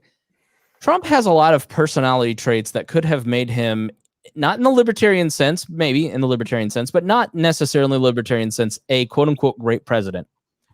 Trump really has no ideology. I'm not going to call him a centrist. He really doesn't believe anything. He's very transactional. And so, if he had followed Bannon's advice was get elected, do a big bill for infrastructure, look like you're bipartisan, work with the other side, and then use that infrastructure bill to send graft back to all these congressional districts. And then you can go every time you fly into any swing state, be like, I built that bridge, which from a libertarian perspective, all that's horrible. But from a pure politics perspective, Bannon was totally right because people love free shit. But Jared was like, nah, we need to focus on foreign policy and we need to focus on the culture war stuff. And Jared won and Bannon lost. And here we are. And so, Trump also has a high threshold for pain. He can say anything, do anything, flip-flop. It doesn't matter. He doesn't care what you think about him. His supporters don't care that he has 3 positions on an issue within a week. He has a lot of these traits where if he had been less focused on his own personal vendettas, he probably could have gotten a lot done, and this would be a slam dunk election because of the tax cuts and the economy. But it's not, and everyone's exhausted by this fool. If he had been anything other than what he Right. is, If he had been anyone else, and it's so funny to see, when we talk about this stuff, oh, you should be nicer to Republicans, you should do more outreach to Republicans. This is not going to win over the conservatarian vote. Nah, I'm not going to make excuses for the conservatarians. They have to own some of the stuff that we've talked about. Right. Right. Just I'm going to look at every time Biden passes something unlibertarian at the Biden libertarians and be like, you for this? Thanks. But Trump, because Trump is in trouble and he knows it, he is continually over the last couple months saying rigged election, because there's no way he's going to concede. Everybody knows it. He said his win was fraudulent. And we talked a lot about why his statements around the vote is just inaccurate factually. And you can go back and listen to last week's episode. But now we're looking forward. So he's laying the groundwork for why this was a fake election. And there's a ton of lawsuits that are being filed around the country that play into the Trump campaign strategy around this. And like I said in the beginning of the show, with the whataboutism, well, Democrats do that too. No, they don't. So we look to find where the Democrats challenging the ability to vote, and we just didn't find anything. It is a strategy by the Republican Party to limit the vote because their belief, rightly or wrongly, is that the more people vote, the more it will help Democrats. And so we need to restrict the amount of people that can vote, specifically in black areas, to keep people from voting. And they're explicit about not wanting people to vote. You heard it in that conference. They're talking about it in conferences where it can be videotaped and then published on the Washington Post's website.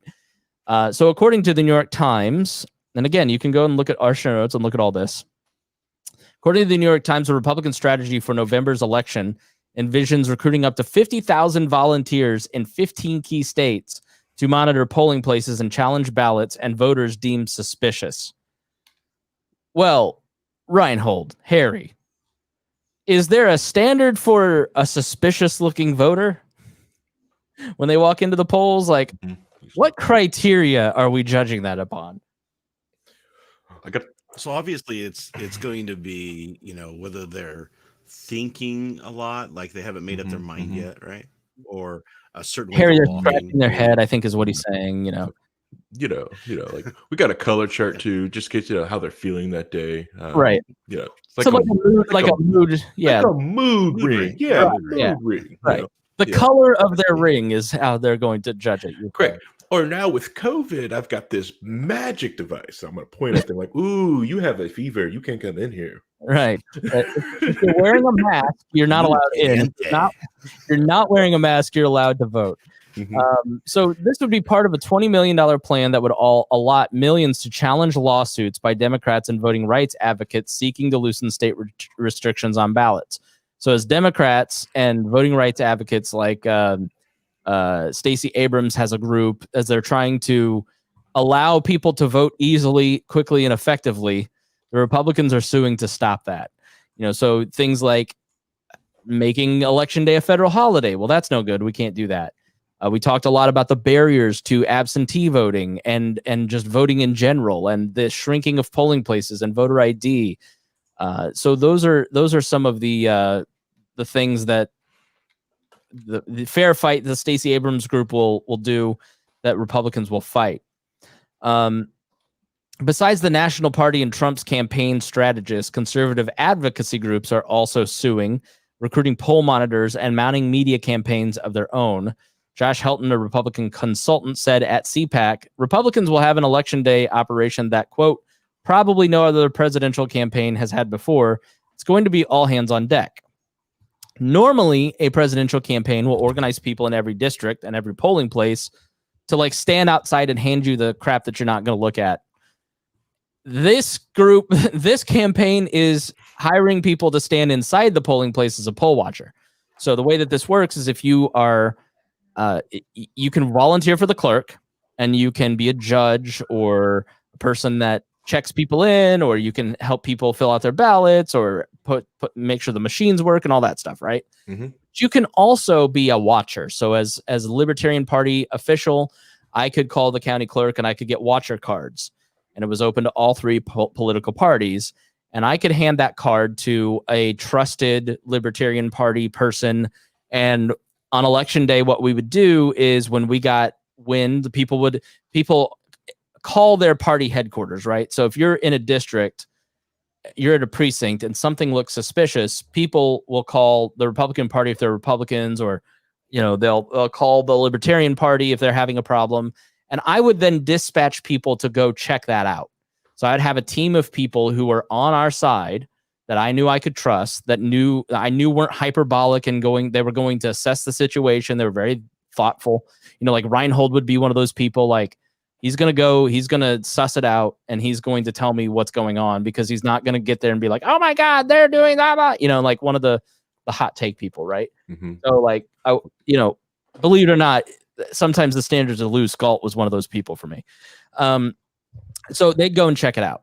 Now, the Republicans have lawyers. We had a lawyer that would do this for us on election day. And so you'd send your lawyer out there to kind of check out what's going on in the polling place. Well, the Republicans are going to put that on steroids and trying to challenge any voter, forcing provisional votes on election day. And this can sometimes be seen as voter intimidation. So did one of you want to jump in? Because I can't see the screen. So just say hey, by the way. Oh, yeah. Okay. So go ahead, Rhinehold. No, I was just saying, not currently. I don't. You're on a roll. I'll let you go. All right. I don't want to interrupt you much. Thank you. So just keep going. All right. So we Rhinehold's sus. He's sus. Rhinehold's sus. We're in an hour and a half, and we were just starting the notes. I have podcasts to play. I'm so prepared. There's so much info in this, so stay tuned. So hang on. Republicans say Democratic efforts to relax voting restrictions are partisan moves that demand a firm response, and that Republican countermeasures reflect standard political mobilizing. So after 40 years, the RNC can continue a ballot security campaign without court approval because of a 2018 federal court ruling. And 35 years after it was imposed, a judge lifted a consent decree barring the RNC from pursuing ballot security measures. So in 1982, there was a court ban on Republican Party voter fraud operations, and then it was modified again in 86 and 1990. And each time after, the courts found instances of Republicans intimidating or working to exclude minority voters in the name of preventing fraud. So there is historical precedent and court rulings against what they're saying they're going to do, as evidenced by what we've just talked about in that last segment. And in their 1981 lawsuit to stop the RNC from engaging in certain practices at the polls, the DNC attested that in New Jersey, in the gubernatorial election year, the RNC had sent sample ballots to community of color and then had the names for each ballot returned as undeliverable removed from the polls. There is a specific name for this that I need to find, because there's a whole list of ways that the Republicans have now both sides can do it, but typically it's the Republican Party going into these communities of color and trying to drive down the vote. So, for instance, in 2004, when I volunteered for the Andy Horning for Congress campaign, we were in Center Township, the most populated township in all of Indiana, and it's a black township. It's in the center of Indianapolis. And our yard signs kept getting stolen. And I couldn't figure out why. Then I got a tip from somebody that they were stealing the yard signs of Andy Horning, the congressional candidate, and Marvin Scott, the black Republican Senate candidate, who had his face on his signs. And who is they? The Mitch Daniels for Governor campaign, the Republican. And I went and confronted the Mitch campaign, and they said, yeah, we're doing it. We don't want to have happen in 2004 what happened in 2000. Because what had happened is the black voter turnout in 2000 cost the Republican candidate in a highly contested race the governorship. And so they weren't taking any chances. So they were throwing away fellow Republican yard signs. That was one of the moments when I was like, I don't think I can be a Republican. So you're just like, man, these dirty motherfuckers. So, oh wow, I don't think I've ever heard that story from you. yeah, I try not. I love Mitch Daniels and I revere him, and so I try not to tell it publicly. But I remember sitting in their headquarters where Angie's List is now, over on the east side, and the campaign person I was talking to, she's like, "Yeah, we're doing it. We're trying to make sure that the black voter doesn't turn out in Marion County." So voter caging is when a party will send out a mailer to folks, and if it gets returned, they then go and check if that address voted and then challenge that vote to toss them out. A lot of times you'll see lying flyers where you'll see deceptive information being dropped on where to vote or how to vote. You'll hear robocalls. So in 2010, the ex-Republican, the former campaign manager of ex-Republican governor of Maryland, Bob Ehrlich, was convicted of ordering 2010 robocalls aimed at black voters, implying they could stay home and relax because the Democratic candidate Martin O'Malley had already won. There's also felon disenfranchisement. So, an estimated 2.2 of the nearly 6 million Americans barred from voting because of prior felony convictions are black. And they're fighting in Florida to keep felons from having the ability to vote, because obviously you don't want Democrats voting. You got voter ID laws. I'm personally was never had an objection to voter ID laws because if you can, at the time, the argument in Indiana was if you can go to Blockbuster and rent a movie and you need an ID, why wouldn't you need an ID to vote? But there is an argument to be said that certain poorer communities cannot get a voter ID easily. There's voter purges. States are supposed to keep voter rolls current, but sometimes removal of dead or no longer valid voter registrations is undertaken in a reckless or partisan manner that can disenfranchise eligible voters. Again, there's nothing wrong with purging your voter rolls. So like when I used to get the voter ID, the voter list that I talked about in the last episode, there'd be almost 10 million people in that list. And there's only 6.7 million people in Indiana. So why carry all that data, especially if it has social security numbers in it, if you don't need it? But people will use that perfectly reasonable activity and say, well, we didn't do it nefariously. We did it. You're just being sensitive. Sometimes billboards will be put up. Yeah, you'll have poll watchers. Again, poll watchers, nothing necessarily wrong with poll watchers, but there's every single election I've ever volunteered in, covered as a reporter or as a party official, there was always a phone call from somebody saying one of your volunteers is blocking the entry to the polling place. It's inevitable, right? So like people aren't thinking. Amazon's here. People aren't thinking, and they're talking to the other guy. Like you're standing outside of a polling place, passing out literature. You're enjoying a conversation with the other guy who's doing the same for the other candidate or the lady, and you don't realize you're standing in front of the door, and then a hardcore partisan from another party will be like, "You're blocking my entryway. This is illegal," and they'll call your party and get mad at you, and so that poll watcher then gets reported, and sometimes that stuff can blow out of proportion too. And then there's sometimes where people are legitimately trying to block the doorway, and they're trying to keep people, they're trying to intimidate them before they walk in. I've seen it in every election, both of those kind of instances happening. There's increasing long lines during early voting, making voter registration more difficult.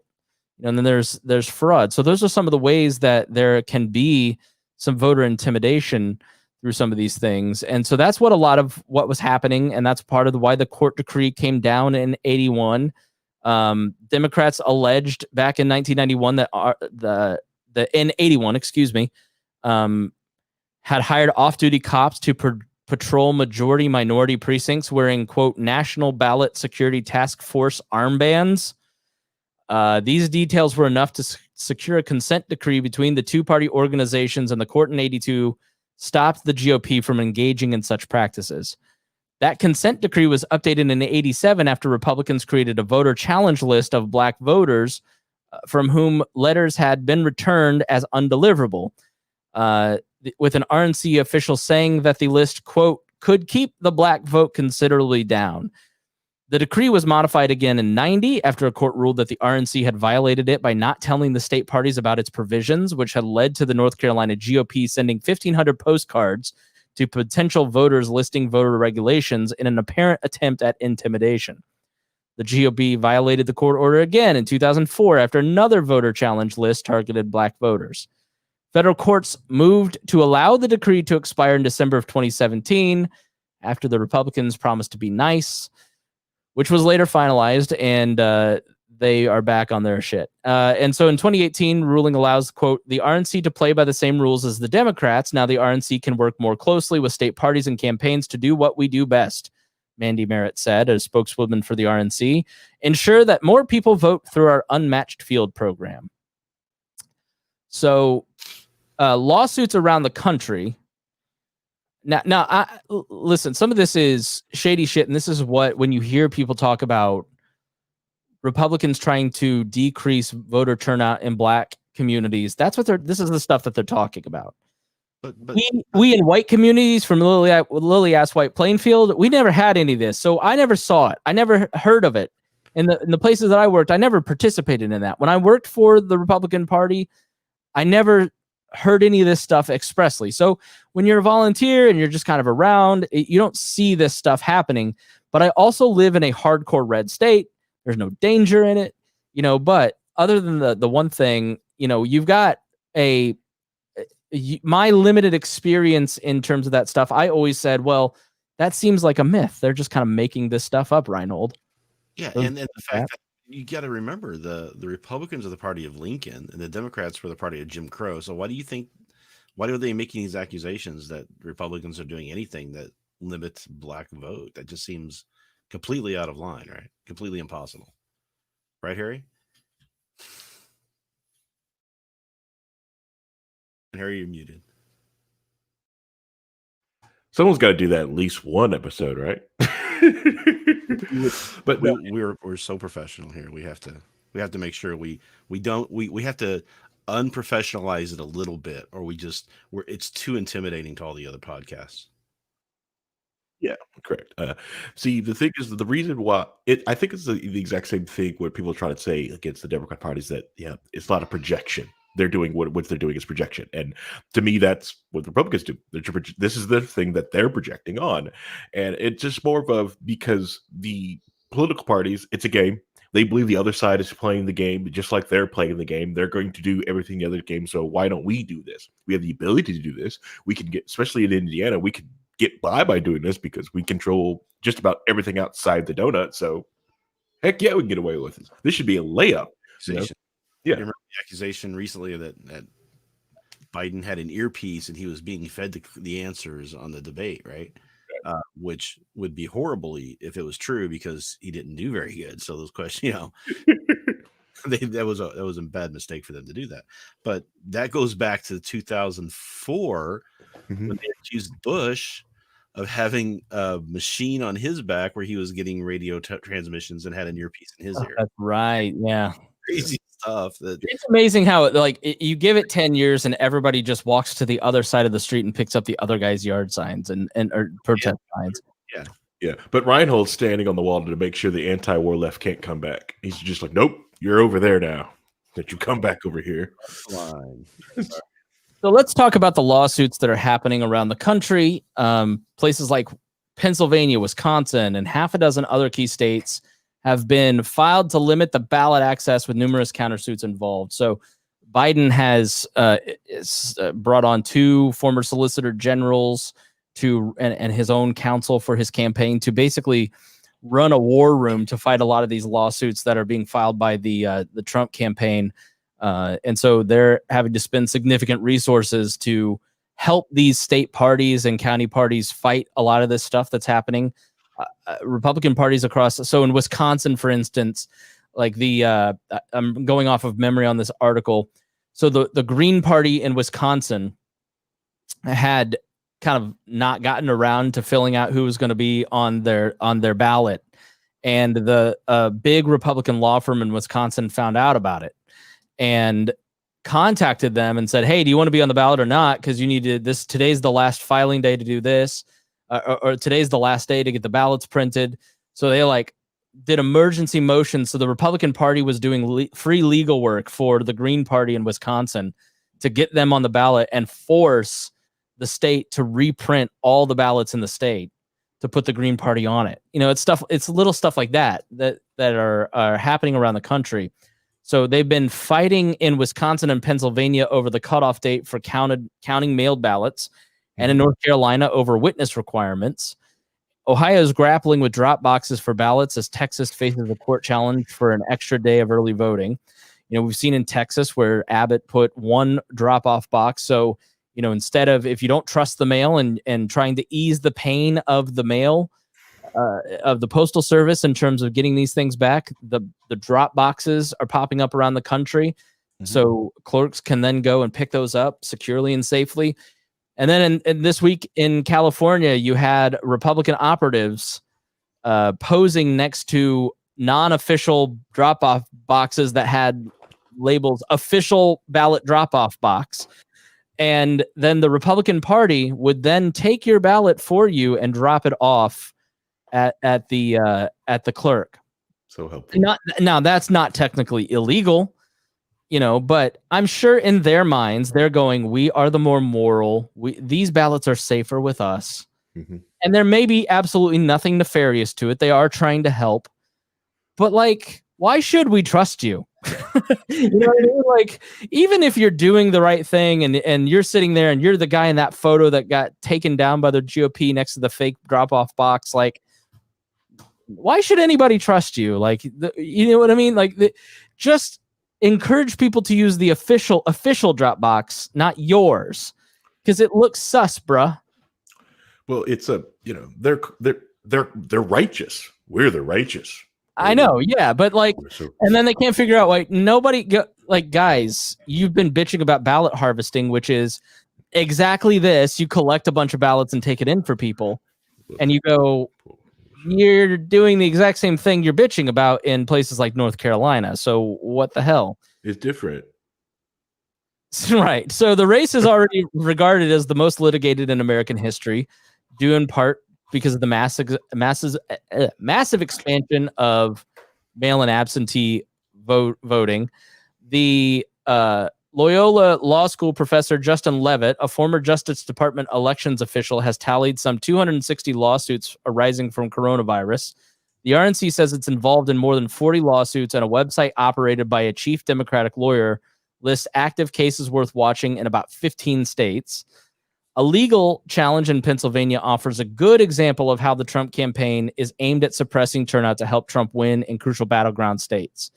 In a complaint filed June 29th in the Western District of Pennsylvania, the Trump campaign and the RNC asked a federal judge to ban the use of ballot drop boxes in Pennsylvania for the general election. Now let's just pause and ask, what do you really care if there's a drop box or not?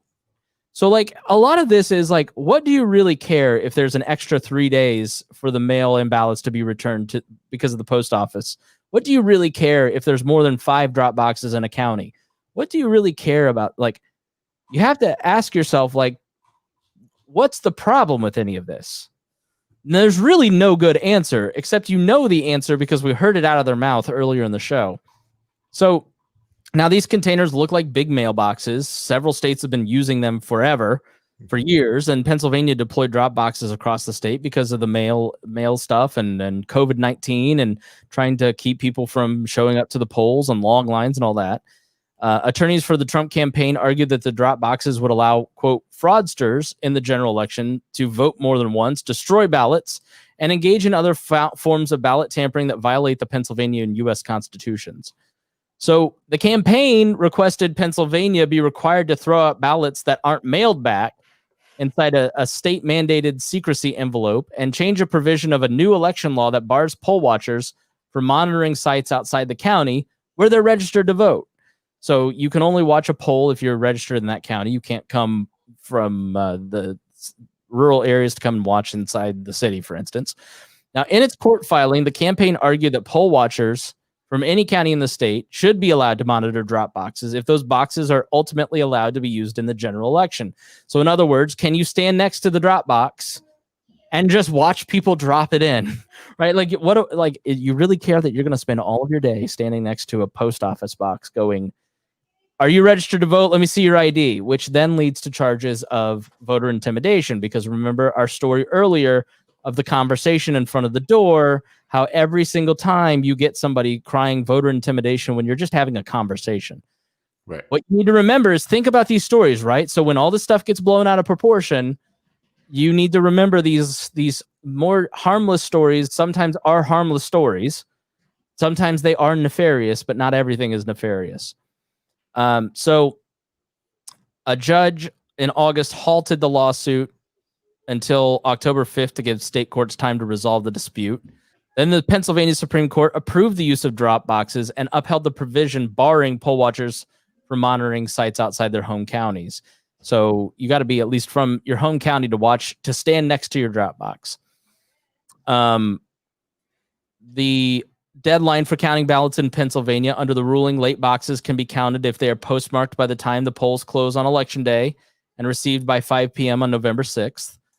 The Trump campaign praised a separate ruling last month by Pennsylvania's Supreme Court, which barred people from submitting other votes' absentee ballots, a practice known as ballot harvesting. Democrats argued the practice is not widespread, typically consists of spouses delivering their partner's votes, and doesn't lead to double voting and other voting fraud. Like we said, there isn't widespread fraud in mail-in balloting.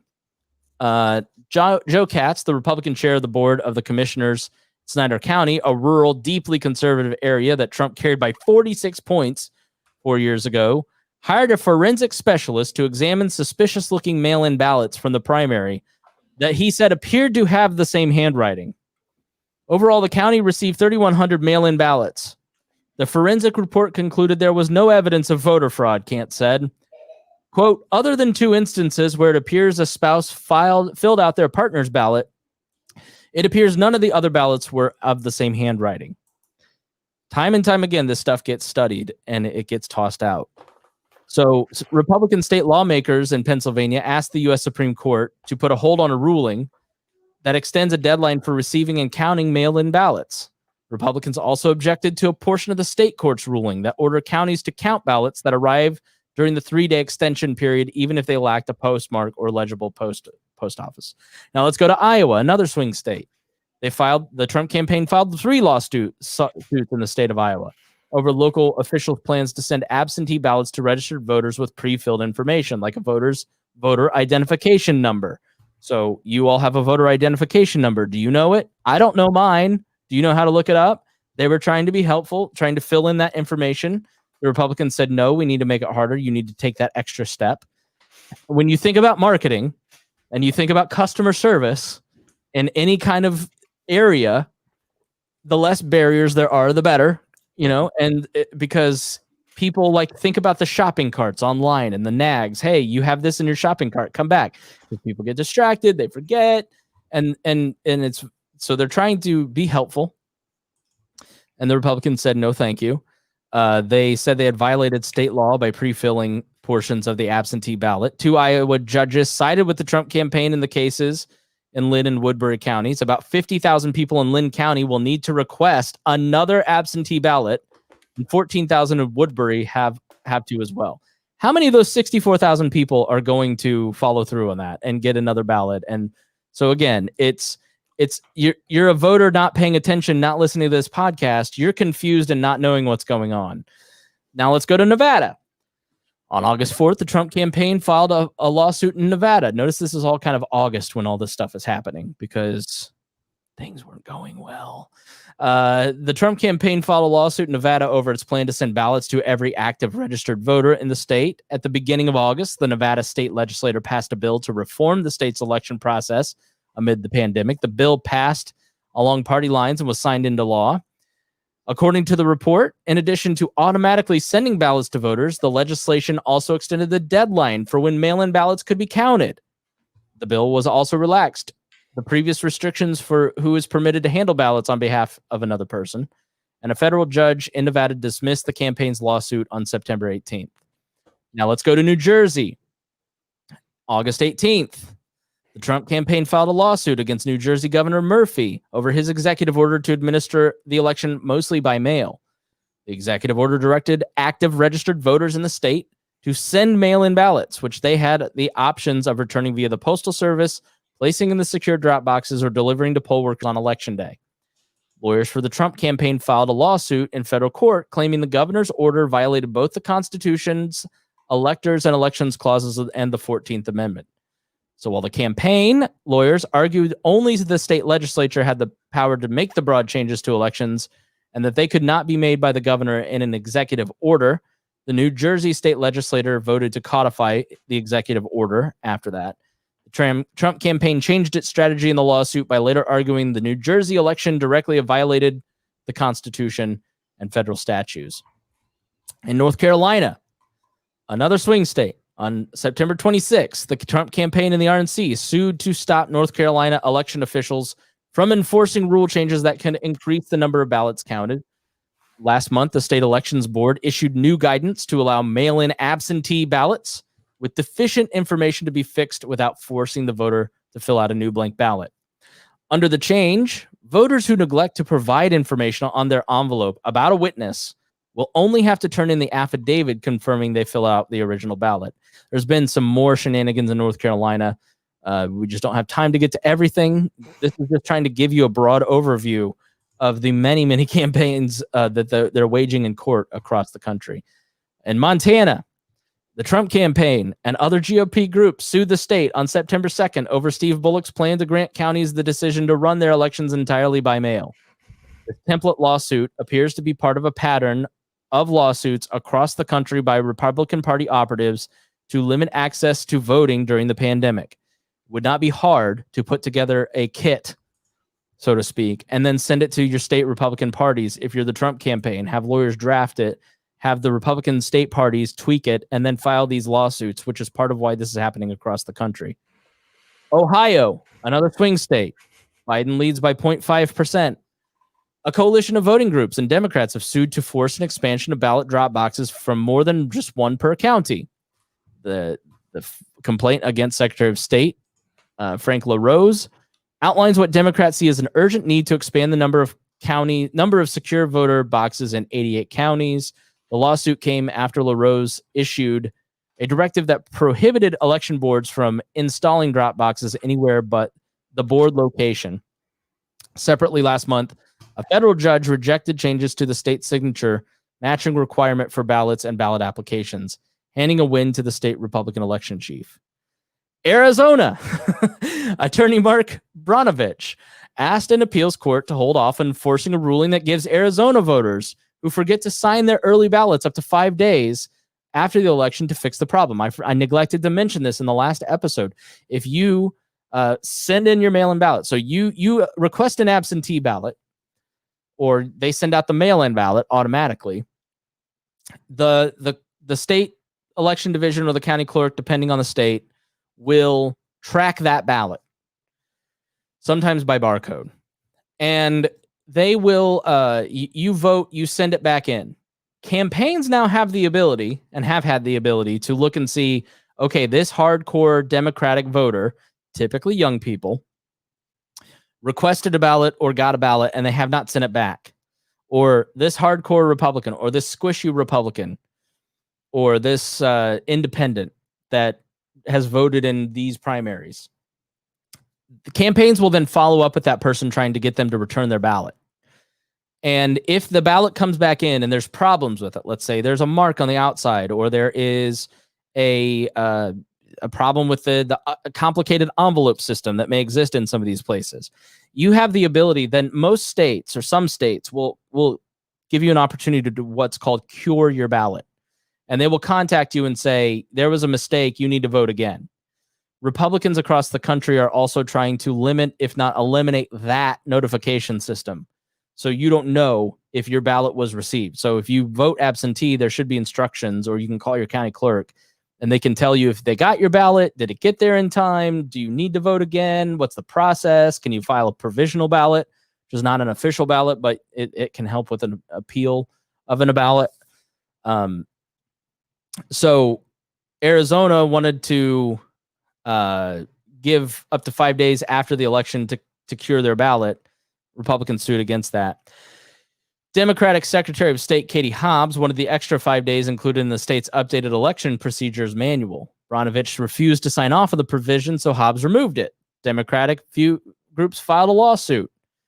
Brnovich's argue, again, the Attorney General, the ruling brushes aside a state law requiring absentee ballots to be returned with a signature by close of polls on Election Day. Democratic groups argued it was unfair for election officials not to allow voters to cure unsigned ballots. Wisconsin, another swing state. Last week, the Wisconsin Supreme Court weighed whether to go along with conservatives who argued that 130,000 voters should be removed from the rolls, while the Democratic Attorney General defended not purging them. However, the lawsuit is unlikely to be resolved by the state Supreme Court before the November election. The voter purge lawsuit argues the state election commission broke the law when it did not remove voters from the rolls who did not respond within 30 days to a mailing in October 2019 indicating they may have moved. The commission wanted to wait until after the election to remove anyone because of inaccuracies. Voters who moved were more concentrated in more Democratic areas. Democrats argued that the lawsuit meant lower turnout on their side. Republicans countered that it was about reducing the likelihood of voter fraud and making sure that people who are moved are not able to vote from their previous address. In a separate case from a federal appeals court upheld a ruling that spanning the time of absentee ballots can be counted in Wisconsin. So, all of these, these are legitimate rules. These are legitimate laws. In some of these, there may be a legitimate problem. There may be legitimate violations of the election law. There may be, when you look at them on an individual basis with the pandemic, you may go, you're haphazardly trying to recreate new rules, bolting the wings on the plane as you're trying to fly.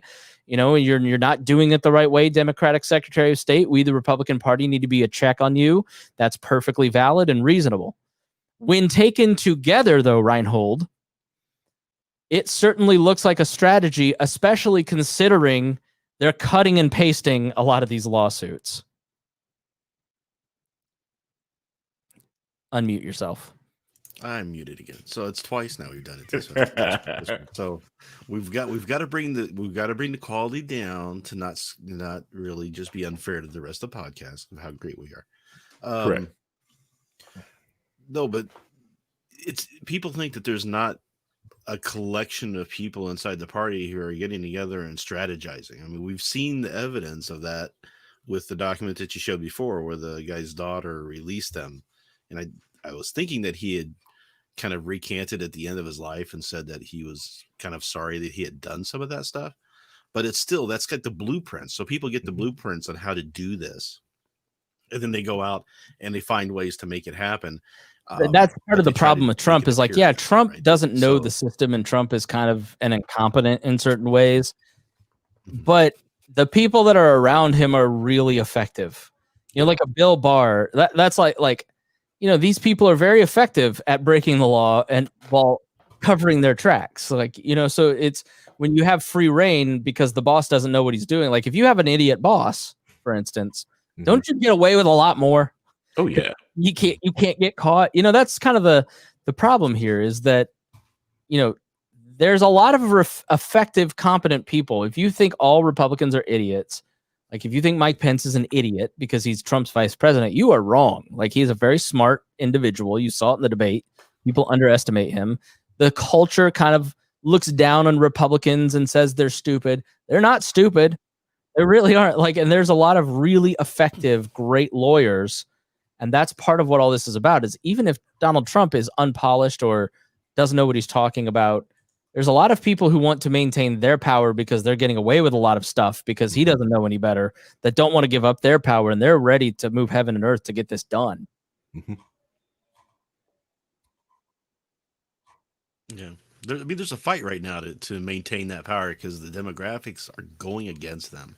So they're going to fight tooth and nail to try to maintain that control, and it's going to get worse probably, as that power starts. All right, so let's talk about why all this matters. So David Plouffe was the campaign manager for Barack Obama. And I'll never get you to go listen to this podcast, so I'm going to play some portions and we'll talk about it. It's a great conversation with a reporter named Bart Gelman, who wrote an excellent piece in The Atlantic. It's the cover story. It is a must-read. It's printed. It's 21 pages, so it's a long article by Barton Gelman, The Election That Could Break America. And so why does all this matter, right? So the Republicans, I'm sure these people that they think, some of them think they're doing the noble thing. Others know that they're employing a strategy to help the president win. Well, all right. I want to preface this by saying I don't know if this, I want to posit this because it could happen.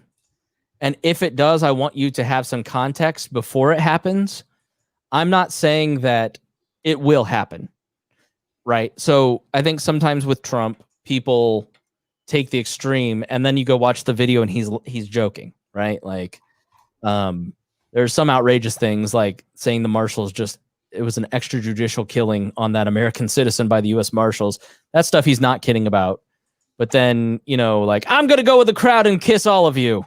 Like, that stuff's funny. Like, that's funny, Trump, right? But then you read the New York Times the next day and it's like, he's going to kiss people with COVID, but when you have this much organization around a concept, you have to take it seriously and you have to understand. But do I think that Donald Trump is employing a strategy to steal the election using legal tactics? I think he's trying to win the election, and this is his plan B. But the plan B is there, and so we need to take a look at it. Now, if it's a Biden landslide, this is probably not going to happen. But I think use your thinking cap. Donald Trump is not going to go quietly. So what would that look like? And I can sit here and read to you more, but I was going to read more. So I want to play you some segments from this podcast with the author of that Atlantic article who did a ton of reporting around this strategy that we talked about today, none of which in our show notes that we just read you came from this article. It's separate from separate sources. There's just so much evidence here that this is taking place that you can have a 21-page article and still have a 17-page of show notes and not have the information cross.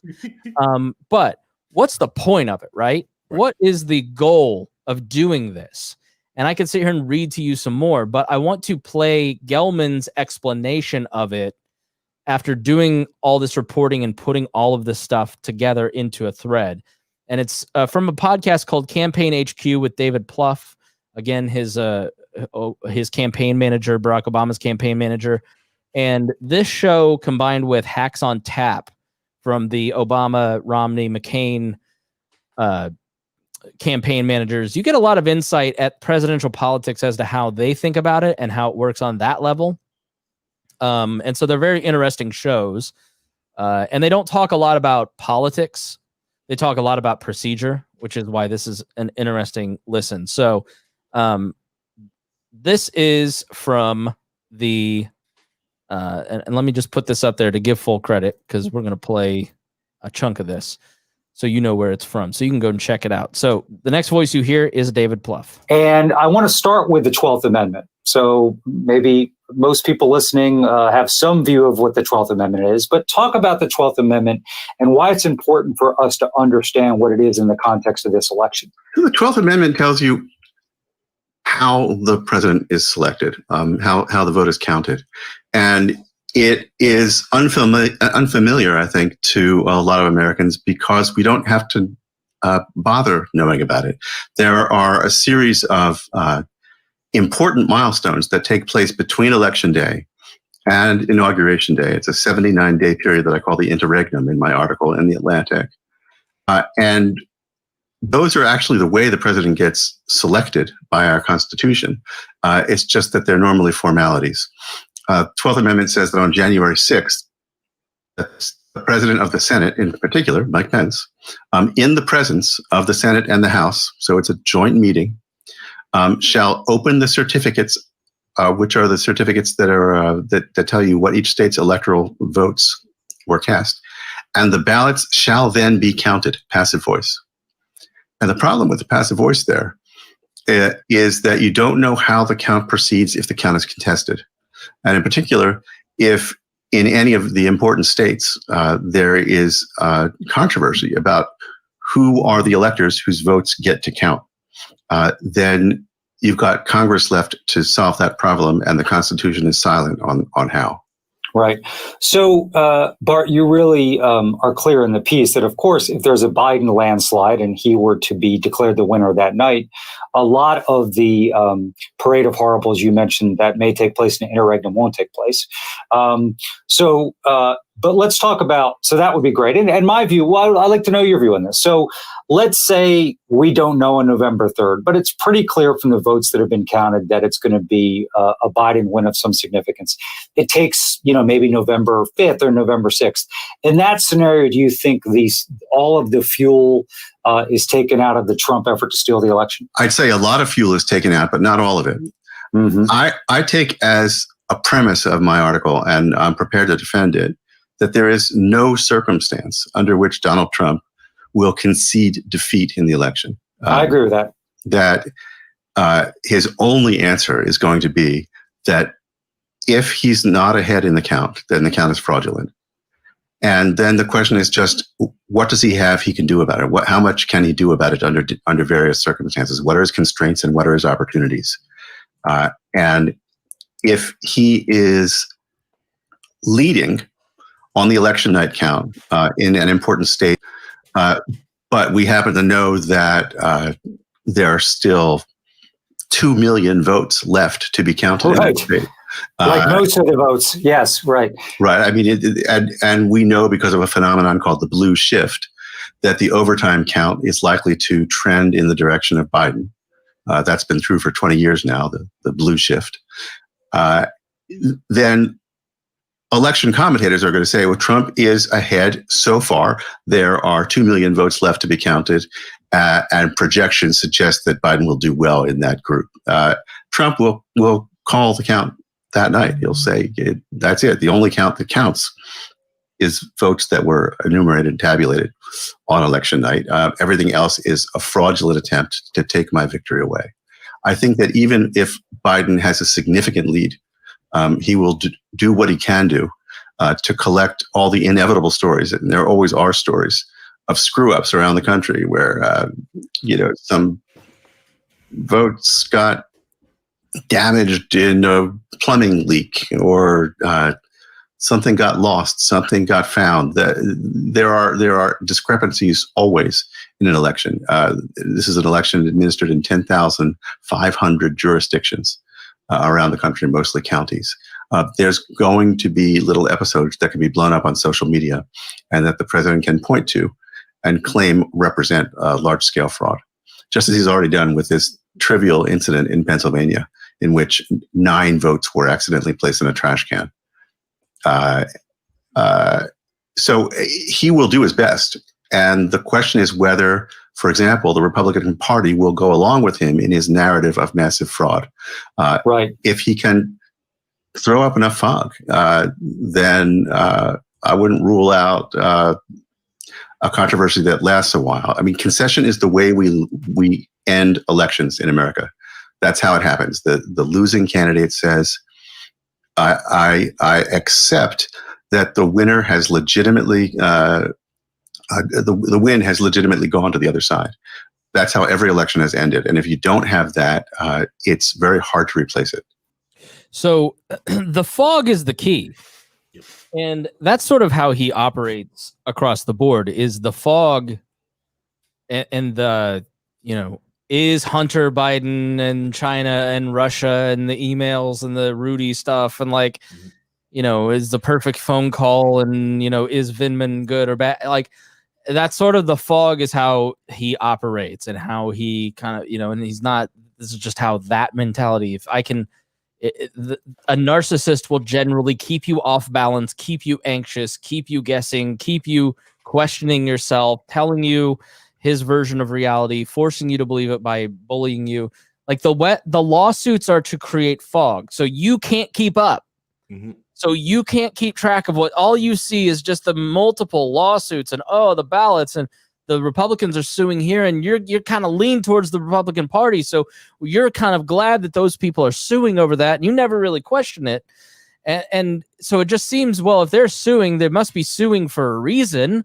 They're not suing for no reason whatsoever. There must be some purpose to it. The purpose is to create the confusion, to allow you to have the ability to operate in whatever shady manner you want. Donald Trump is, this Trump University thing. They started with the Russia stuff. And so I can't trust anything that they're saying, but then you go and look at the tax returns. You look at the revenue that the Trump campaign is bringing in on a consistent basis from their properties using the Republican Party and the White House Travel Office and the Secret Service as guaranteed room nights. You don't pay attention to that because you just go, that person who's bringing you that information is not trustworthy because they work for the New York Times or the Atlantic. I can't trust this because that person has Trump derangement syndrome. They just talk about how bad he is. Right. I don't want to pay attention to this because it's just too much. It's too overwhelming. And so that fog, that exhaustion, that constant churning he plays off of that to operate in ways that are shady. And then the only solution is for the Republican Party to turn and say, stop this. This is not how we behave. And then you go, well, that's just when George Bush and John McCain and Mitt Romney, they're just the deep state, and they're all sticking together. James Carville, writing for the Republican website The Bulwark, it is just the deep state sticking together. David Axelrod doing a podcast with Mike what's his face from the Romney campaign. That's just the deep state sticking together. And yeah, there is camaraderie amongst thieves. Like, that does exist. And I will tell you that some of my best friends in politics are Republicans and Democrats who served for political parties, because I have an experience that they have and nobody else understands it. When you run a state political party, you feel a kinship to the other people who did that too, because you know what it's like. And then when you talk about it and you're in pictures with those Republican Democratic friends, the elites are all just sticking together. Meanwhile, I'm living in an 800 square foot apartment. You know what I mean? So yes, that constant fog is how he operates, but it's the in-group policing that will keep them in check. It's one of the reasons I love that Rimzo's voting for Trump and Ryan is voting for Biden, and they're contributors to the We Are Libertarians Facebook page in this network, because their perspectives are going to keep me from going too far one way or the other. I have to debate Rhinehold, who's really smart, and Ryan, who's really smart, and Brian and Rimzo, who are really smart, and Harry. Oh, thank you. I appreciate that. I didn't say you were very smart, but I hope the joke came through. You know what I mean? Like, those differing perspectives as a form of in-group policing to keep us all kind of tethered to reality, because when we here in Indiana go, you guys don't realize what a problem these white supremacist militias are. They're fucking scary and they're really bad. And then the person who's living in the East Coast city goes, you don't understand how bad Antifa is though. And you have a tendency to talk past each other and go, like, it's not about a team, right? Like, my experience here in the Midwest is different. Like, where we didn't have the kind of lockdowns LA has. Correct. So when I talk to my friends over at Lions of Liberty who live in LA, they're very concerned with mask mandates and government intervention in that. But when you talk to Indiana libertarians, they're very concerned with the people they're rubbing shoulders with at a lot of these events or online, who are in these like 3%er type groups and seeing the radicalization that's taking place. Right. It doesn't mean either is right or wrong. It's not a choice. It's just that having those conversations keeps everybody kind of balanced. And when the Republic, Harry, go ahead. I'm just going to say, like, the difference of like your entire worldview, like where you're concentrating in that, and that's another reason why like libertarians just try to get power away from the federal government, because they're not seeing the small local issues that everyone else is having. So yeah, if I get brought into California stuff because I have to deal with people at work, and I just have to tell them, like, well, just go do that. Like, well, I can't go to the office. What do you mean you can't go to the office? I go to the office all the time. Yeah. Oh, okay. Yeah, you're locked down. you can't leave. Yeah, they have a totally different experience there than we've had in Indiana. Like we had lockdowns for 2 weeks, but it wasn't. The government here can't do anything because they haven't been building a power base with the rapidity of California. Correct. One of these East Coast blue states. So when Brian Nichols goes, what do you mean Antifa is not real? Like I have gunshots in my neighborhood and the Lowe's got ransacked and it wasn't by white supremacists. It was by Antifa or, so I'm sympathetic to that. It's just like we all try to force each other into different camps instead of going like, oh, thank you for your perspective. That really helps. I'm concerned with this thing over here because you and I can go to the office. Right. Like, the government here can't do anything because it's a fairly free state comparatively. Comparatively, yeah. You look at Whitmer and you just go, oof. Yeah, because right now, Indianapolis, their police department is strapped dealing with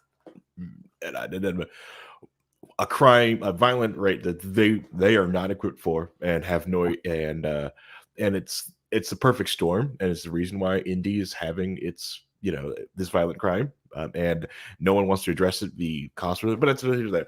But so all the mandates from like the COVID stuff, it's also coming from the health department, know, and snitches. Yeah, people snitching on other people. I think that's what you see in Indy is the like people getting snitched on to the health department. And you will not face there. And every police agency in the rural areas of Indiana, when Holcomb put out the mask mandate, put out statements saying we have better things to do. We will not enforce this. Right. And when you look at what's going on in LA or California, where like literally they just put out a curfew and you can't have more than 4 people over to your house and you can't sing while you're in the presence of each other. You just go, what is happening over there? Because it's just so different. But my point, I don't want to get lost because we're going on a tangent. My point is that when there isn't that kind of in-group policing or conversation, because we just kind of stick with what we know, it allows for a greater slide towards craziness. And the problem that I have with a lot of, I get that Donald Trump is Donald Trump. We get that, right? Yes.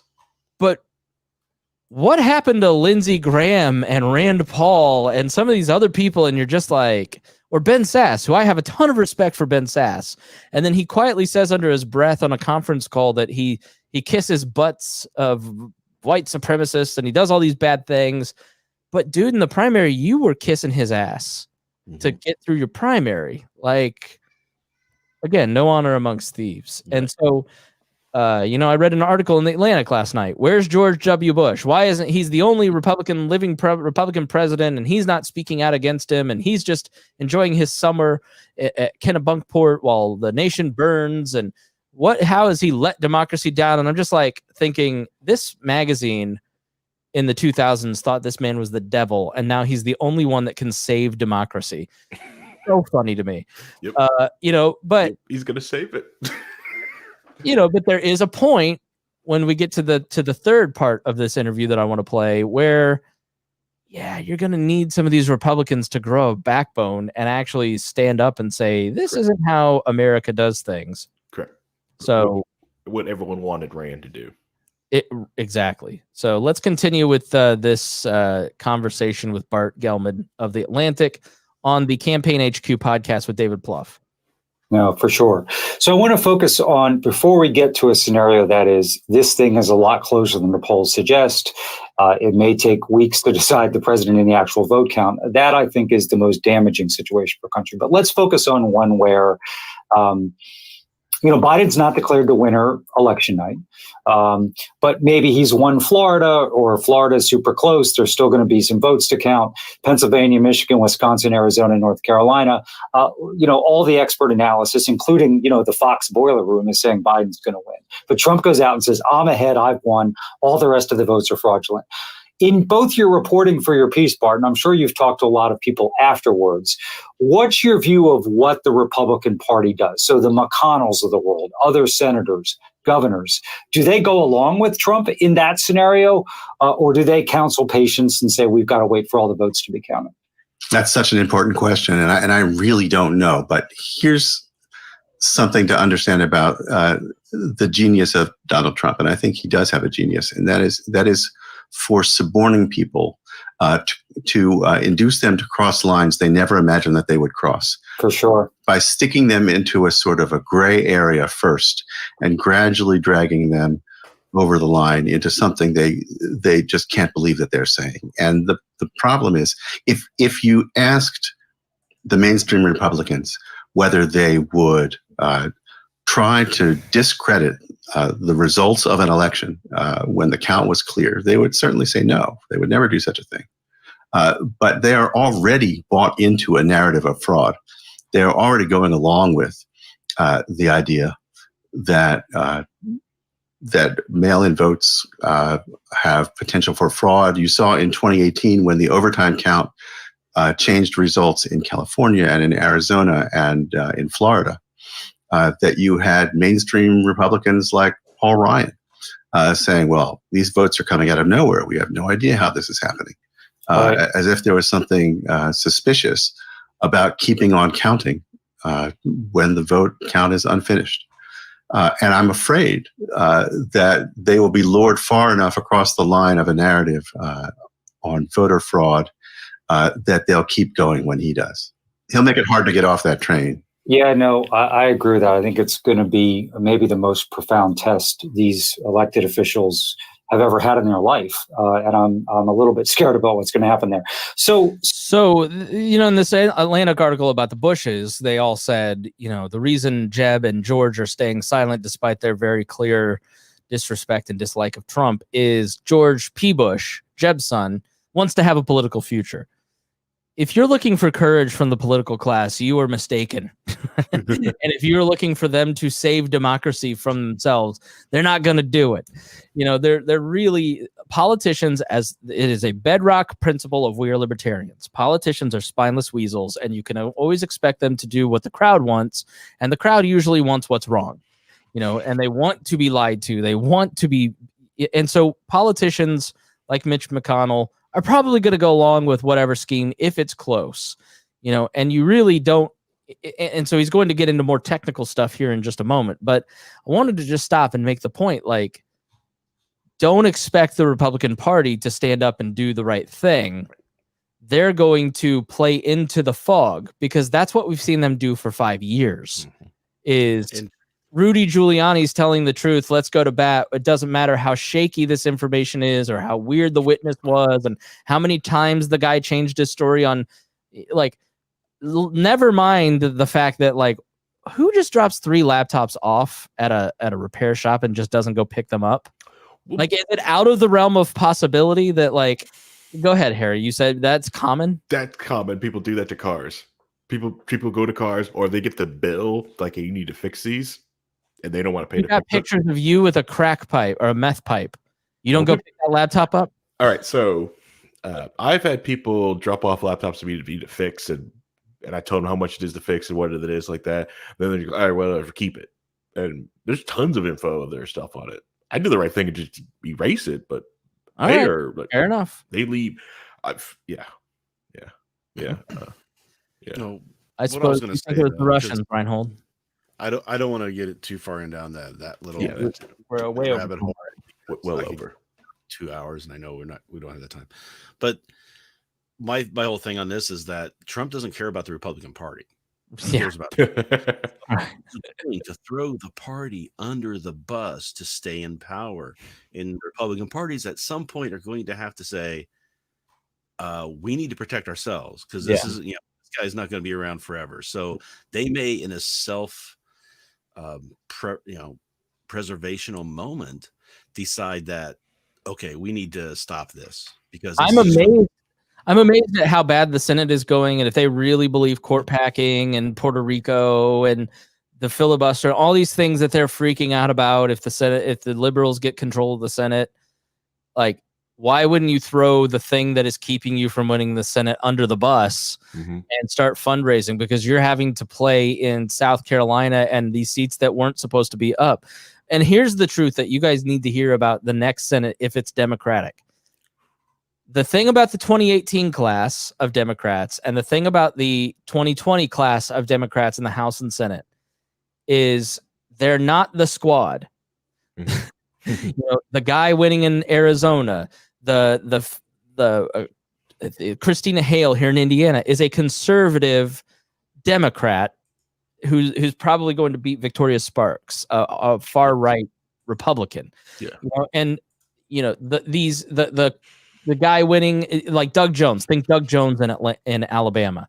These are not flame-throwing squad, I'm going to vote for the Green New Deal type Democrats. Neither is Joe Biden. Joe Biden was once called the Republicans' favorite Democratic senator because he was the guy that reliably worked to pass conservative legislation like these crime bills we all talk about. So while the mistake that the Democrats and liberals are going to make is that they are going to pretend that Twitter is the real world like they always do, and they're going to reach too far. And then the Democratic conservative senators from Iowa, Indiana had one named Joe Donnelly, and he was basically a pro-life Republican. The progressives in the state hated him. Iowa, Alabama, Colorado, Arizona, all these, North Carolina, if he wins, these people are not going to vote for all this big liberal Twitter plays well on Twitter stuff. And so they're going to have the cold reality for the liberals if they win the Senate, win the White House, is it's a fight for generational power. And so, the Republicans, I'm just mystified why. Maybe that's why they're hedging their bets and going with Trump in case 2016 miracle win comes about again. Why they didn't just throw him under the bus, and why they always just continually make excuses for this guy, because he's willing to take this entire party down. You've got a guy in Arkansas who's running against Tom Cotton, who did an amazing job in his Senate town hall, basically, who has a shot. You've got Don Rainwater running for governor in Indiana on the Libertarian ticket, and he's got a shot. You guys are really going to be a second, third party in the Republican Party if you don't keep it up because of demographics. So, All right, let's go ahead. Any thoughts before we move on? Okay. So there is a procedural. I gave you half a second, Harry. No, I'm just, no, I know you gave me that. It's just more just like, I want to go onto it, but it will just derail it. So just keep going. Go. I have a radio. We can go till 8 p.m. if you want to go. Let's do this. Let's get on a 10-hour podcast and let's just get this done. No. I have Gunther banging this door down because she knows after I'm done with this, we go to park. This is just a 40-minute clip that I'm going to play. So this is a longer clip and then we'll be done. So anyways, we're laying out a case, boys. All right. We're laying out evidence so people understand what's going on here. This is fascinating information, but I saved this for the end because the people listening this far really do care about this. But this is about what would happen. So talked a little bit about the day after election, the beginning of it, why there's all this stuff going on, creating the fog, saying it's the rigged vote. It's all going to be all this. So you can then, if it is close, get some shenanigans going. This section of the podcast is about what happens with the electors and how Trump would use, what legal mechanisms he would use to try and become president in that instance. So Bart, let's say that, and this is a scenario I think you center on in your piece, that the votes are counted and Joe Biden has surpassed 270 electoral votes.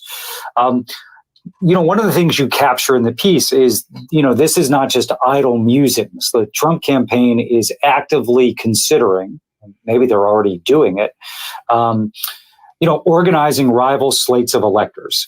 So essentially you'd have, particularly where you have Republicans in control of state legislatures in some of these battlegrounds, you would have coming up two rival slates of electors that ultimately make their way to Congress. Can you talk a little bit about that and how that would happen and what that would mean? Right. Even insiders sometimes don't realize that electors are actually human beings. Right. There's 538 of them, and they each get one vote. And the slates of electors are pre-committed, either to Biden or to Trump. And so the question is whether a state legislature in a state like Pennsylvania, which is a battleground state where the legislature is controlled by Republicans, would try to maneuver around the appointment of electors in the usual way, which is by the popular vote in that state, and instead seek to name electors, name the Trump electors regardless of the voting outcome. Now, the Constitution says that each state legislature may choose electors in the manner of its own choosing. It's only by tradition and by state legislation that electors are chosen by popular vote. But the argument would be the popular vote is hopelessly poisoned by fraud. The count has been rigged. We can't trust the certified results, and we're going to have to decide for ourselves, we Republicans, who we think the people intended to vote for, and we're going to certify the Trump electors as representing Pennsylvania's results, regardless what the popular vote count says or doesn't say.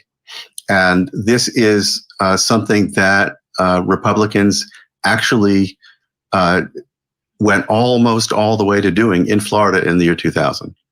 The day that Gore came out to concede the election, which was the day after the Supreme Court ruled in Bush against Gore, both chambers of the Republican Florida legislature had passed out of committee a resolution that would have appointed Republican electors regardless of the standing of the ongoing litigation about the recount. And they were prepared to vote for it on December 13th and would have passed it. But Gore came out and obviated the need for that. So it's a move that is known to them and that I know the Trump campaign is talking about. I can't say what it's planning. So you mentioned Pennsylvania, the state legislature there is controlled by Republicans, but there's a Democratic governor. What role will governors have in this process, if any? Well, it's an important role. Here, I'm just working through the logic of the position they would take and the power that they have. So suppose that Pennsylvania's legislature says, the count is bollocks, we're appointing Trump electors. The governor would then say, I'm certifying the results of the count. And in this scenario, we've got Biden ahead. And so I am certifying the Biden electors. Both of them send those votes, they're called certificates of ascertainment, to the National Archives and to the President of the Senate, Mike Pence. And now they have to do that by December 8th, which is the so-called safe harbor deadline for a state to choose its electors. But because there is a controversy, because the electors are not consensus electors, because they're now 40 people claiming the right to cast the 20 votes for Pennsylvania, Congress has to decide what to do with them. Does it count the votes? Which votes does it count? And Mike Pence is presiding over the joint session of Congress that has to make that decision. And that would be the current Congress, as opposed to changes as a result of this election, correct? No, actually, it would be the new Congress. Would be the new Congress, okay. The new Congress is seated on January 3rd. Sorry, I was back in December. So, right, so this is right after the January 3rd installation of the new Congress. Right, on January 6th is when Congress takes up the votes that the Electoral College cast. So there's a 3-week period that passes after the Electoral College. And the Electoral College in this scenario has had a meltdown. You have had multiple delegations showing up and purporting to cast the votes of Pennsylvania in this scenario. And Congress has to try to make some sense of it. Okay, so yeah, in that 3-week period, we go from the state capitals to the United States Capitol. So, and you captured this in your piece, but it's worth reminding people that if the Democrats do take back the Senate and hold the House, whatever Trump does out in the states is going to reach a brick wall in Washington in early January, correct? Yes, with an asterisk, because there's always an asterisk in law, and there's always an asterisk with Trump. So I mentioned earlier that the 12th Amendment of the Constitution does not tell you how the count is to proceed. It's in passive voice. So what happens if you've been given 2 conflicting certificates to count. Congress tried to answer that question after a horrible meltdown in 1876. Some years later, Congress passed the Electoral Count Act, which attempted to instruct Congress about how to decide which electoral votes will count. The problem is it's one of the worst written, most opaque pieces of legislation that exist in the U.S. Code. It is almost impossible to understand the instructions, and there's sort of a logic bomb in there in which it could mean opposite things under certain scenarios. And so if you have Democrats in control of the Senate and in control of the House, then both chambers would vote to accept the electors, presumably, that representing Biden from Pennsylvania. But because the 12th Amendment says that Mike Pence presides over this count, it would be the position of the Trump campaign that Pence had the unilateral authority to rule on his own reelection and Trump's, and that Pence's vote was the only one that counted in deciding which electors to recognize. They would be saying in effect that the Electoral Count Act is unconstitutional if it conflicts with that reading. And so there would still be, now if the Senate Republicans and the House Republicans would go along with this, then there would still be a controversy, and it might fall to the Supreme Court. It also might fall to the power of the president to declare insurrection and enforce Pence's judgment that he'd been reelected. Woo! So I bet people, because we just take for granted that all this stuff. I have been a presidential elector. I was selected by my party to serve as a Libertarian Party elector should Gary Johnson win in 12 or 16. Or no.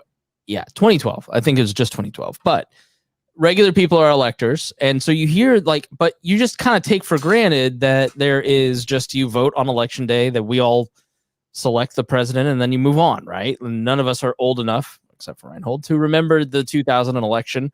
I know this sounds weird, but Chuck Todd has a good podcast out right now called Florida, and his Chuck Toddcast, which is the most beta name for a podcast ever. But it actually is a really good 5-part audio documentary on the 2000 recount. So I'd recommend checking that out. But a lot of us take for granted all the legal loopholes that kind of go into what we just heard. Now, to extend this, all of this is game theory. All this is just playing it out, right? Nobody knows what's going to happen on election day. It could be a Trump blowout. It could be a Biden blowout. It could be a 2016 with Biden losing the Electoral College with winning the popular vote. It could be Trump losing in a squeaker, going through with all this stuff. Not saying any of this is the reality and that this is what's going to happen. I want to be very clear about that. I don't want anybody to be scared about all this stuff, because this is all just game theory, right? We're working out what may happen, trying to give you some information so you understand what happens. So Trump declares insurrection. So let me pick it up there, as I wrote in an article about how we could slip into civil war. Through this, you now have two decided factions that have said one of the other is the rightful president and the heir apparent to take over the Constitution. The majority of the government, the state, local, federal governments go with Joe Biden, right? The majority stick with him. Mm-hmm. But there's a percentage of the country that goes with Donald Trump and recognizes him as the rightful president. And it's all the militias, all the people with the guns, the very well armed. It's 10 to 20% of local police departments, state police, the military. They all side together. Tensions get hot. You get a Rittenhouse event. That the Kyle Rittenhouse event is a very localized event that takes place in one small geographic area.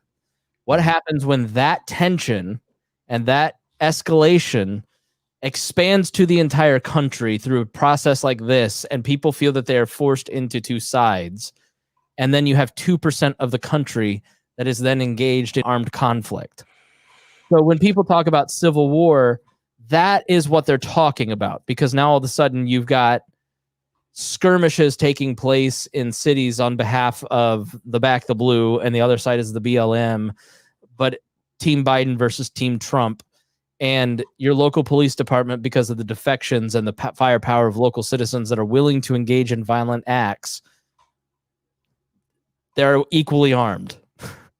So, that is that is the most likely scenario in terms of how you'd slip into a civil war. Now, do I think that's going to happen? I don't.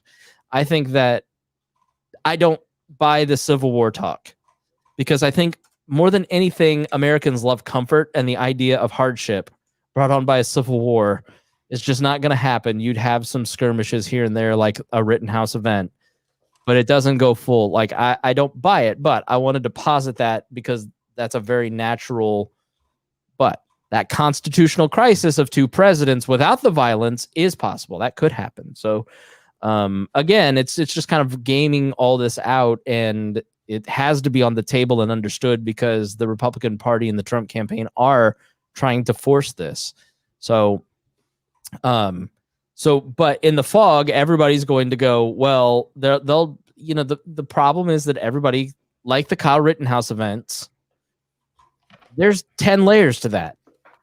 There's 200 layers to what we just laid out in the last 2.5 hours. But when it's going on and it's happening, you're in the middle of it, in the fog of it, everybody's arguing, and you're the hardcore libertarian who listens to only the right-wing media and Ben Shapiro and the New York Post and the Washington Examiner, and that's where they get their news. And then your liberal friend who only reads Vox and the Washington Post, and everybody's got two sets of information and facts, and they're both kind of right, but it's never merged together. And so if we get to this point, if we have that sort of thing, I want you to understand what could happen, how it would work.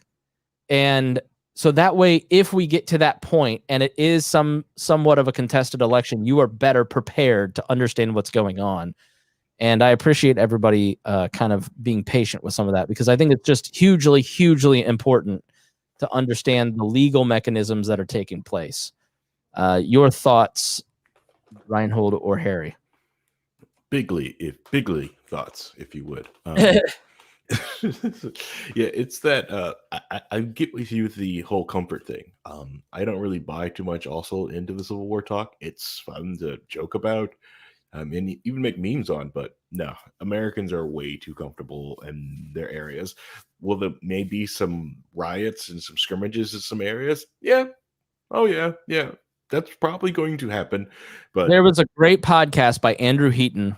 Political Orphanage is a great podcast. Libertarian centrist Andrew Heaton did a podcast, the last one, about there will be a revolution after this election day based on one of these two candidates winning or losing. And he said it's not going to be that hot civil war, because what I just laid out, when you have that big violence in the streets, is you have a lot of young people. You have a lot of people who have no economic advantage.